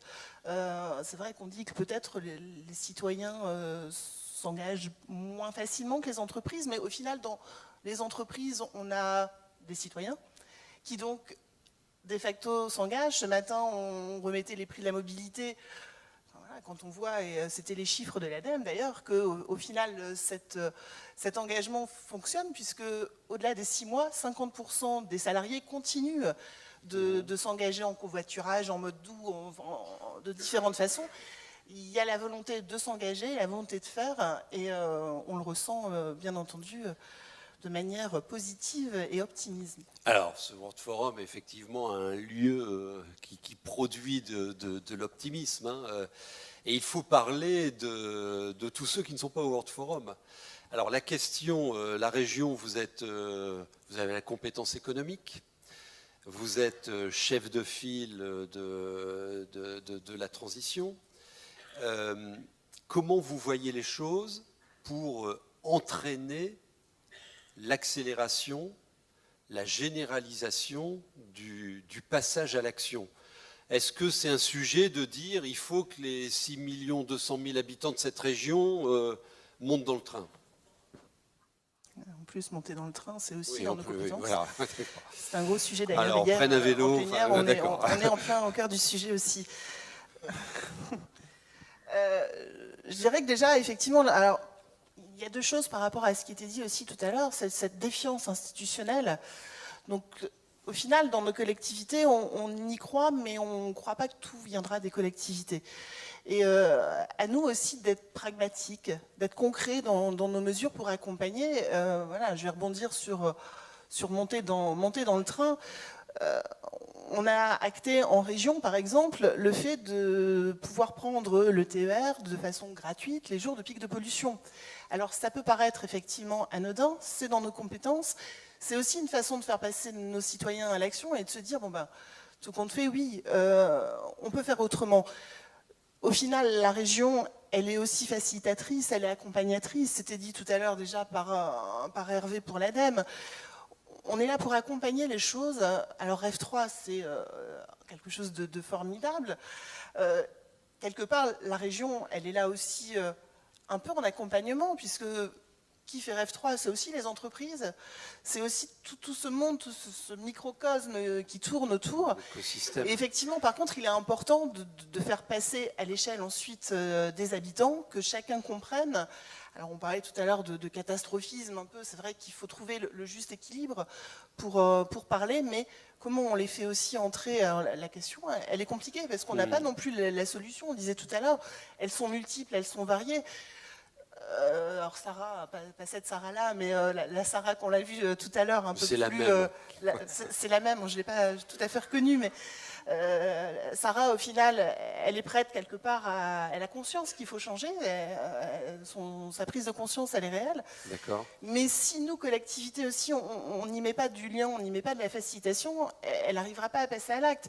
Si elle travaille dans une zone d'activité où il n'y a pas de transport en commun, eh ben, Sarah, elle ne viendra pas en bus, mais Sarah, elle aura aussi beaucoup de mal à venir en vélo si elle doit faire 30 km tous les jours pour aller travailler. Un commentaire rapide là-dessus, Solange Martin. Oui, non, je suis tout à fait d'accord avec tout ce que vous dites. Le rôle aussi des collectivités, c'est peut-être pour arriver à ramener les gens qui sont plus éloignés. Voilà, comment on peut faire? Il y a aussi la force du don contre don. C'est-à-dire qu'on a eu des expériences, notamment en quartier un peu difficiles. Si vous arrivez frappant aux portes en disant « bon, le monde va mal, il faudrait faire des économies d'énergie », vous n'allez pas forcément être bien reçu. Si vous arrivez dans ces quartiers, sonnez aux portes en disant « j'ai un truc à vous donner, ça s'appelle un mousseur ». Ça va vous permettre de faire des économies d'eau, je vais vous l'installer, et puis en plus c'est bon pour l'environnement, après vous entamez la discussion sur l'environnement, et puis après vous allez vendre des éco-gestes, enfin les promouvoir, là ça marche mieux. Parce qu'il y a cette force du don contre don, et c'est vrai que les publics les plus éloignés, voire carrément hostiles au développement durable, parce qu'il y en a aussi, sont des gens qui ont un sentiment de délaissement. Il faut arriver vers eux en les réincluant dans du collectif pour qu'ils se sentent aussi un peu redevables, qu'ils aient envie d'y participer, de faire quelque chose pour ce collectif. Donc Chiche, on accélère REF 3 ? Chiche, on accélère. Chiche, on a aussi tout à fait conscience en région de cette urgence climatique pour faire global. Et effectivement, c'est ce don contre don, mais c'est aussi beaucoup de pragmatisme. Et vous savez combien notre président de région sait être pragmatique. Et au cours de nombreuses... Je crois que tous nous sommes en fait sur toutes nos thématiques mobilisés et il nous a passé le message en tout cas pour que chacun dans nos thématiques, alors c'est vrai que certains comme moi sont un peu plus concernés, quand on est sur l'économie circulaire nécessairement, on est déjà dans une phase de changement, mais c'est le cas aussi des lycées, où on sait que là on a les jeunes, on a un vivier, un potentiel avec les jeunes et comment on les accompagne aussi à être des acteurs du changement, des consommateurs et échanger pour préparer notre société de demain. Merci beaucoup. Alors vous trois, là, comme vous avez été efficaces, on va prolonger votre mission, puisque dans quelques instants, on va tous se transporter vers la Chambre de commerce et d'industrie pour continuer du networking, se sustenter un peu, discuter, échanger, passer à l'action, bien évidemment. Je vous retrouve demain à la clôture. Vous nous direz où vous en êtes. On peut afficher, oui, je vous en prie. Et pendant que vous prenez la parole, affichez le compteur, s'il vous plaît. Allez-y. Juste rajouter, du coup, quelque part un engagement. Là, on parlait tout à l'heure des verres en lin. On ne va pas les appeler des éco-cups, parce qu'au final, ce n'est pas vraiment des éco-cups. C'est mieux que ça. Moi, je ne peux pas prendre le même engagement que la CCI vient de le prendre, parce que nous, on a aussi un petit souci quelque part côté collectivité, notamment côté région, c'est qu'on a quelque chose qui s'appelle la commande publique. Et là aussi, on a parfois envie de faire, mais parfois c'est compliqué aussi. Il faut qu'on passe par des strates qui sont pas toujours faciles, qui sont un peu lourdes, et qui nous empêchent aussi d'aller jusqu'où on voudrait aller parfois. Donc à nous d'être inventifs aussi pour écrire les choses de manière à créer les opportunités pour justement ces nouveaux gestes et ces nouvelles pratiques. Mais en tout cas, je peux vous dire que nous, l'engagement quand même, c'est que dans notre commande publique, on ait une commande publique aussi beaucoup plus responsable. Et ça, l'engagement, je le prends. Alors, c'est votre engagement? On le note? C'est l'engagement pour la région. Non, non, mais vous. Ouais, c'est-à-dire, vous allez demain... Allez, je rajoute un engagement, parce que mon premier engagement qui doit être déjà comptabilisé, c'était aussi essayer de prendre un peu moins, même beaucoup moins ma voiture. Ouais. C'est pas toujours facile, parce que la région est grande, et ouais. On se déplace beaucoup. Mais celui-là, oui, on peut aussi le prendre. Ben, on l'enregistre. Merci à vous, merci beaucoup. On se retrouve à la Chambre de commerce, on continue à prendre le pouvoir pour changer le monde et changer la vie. Bonne soirée.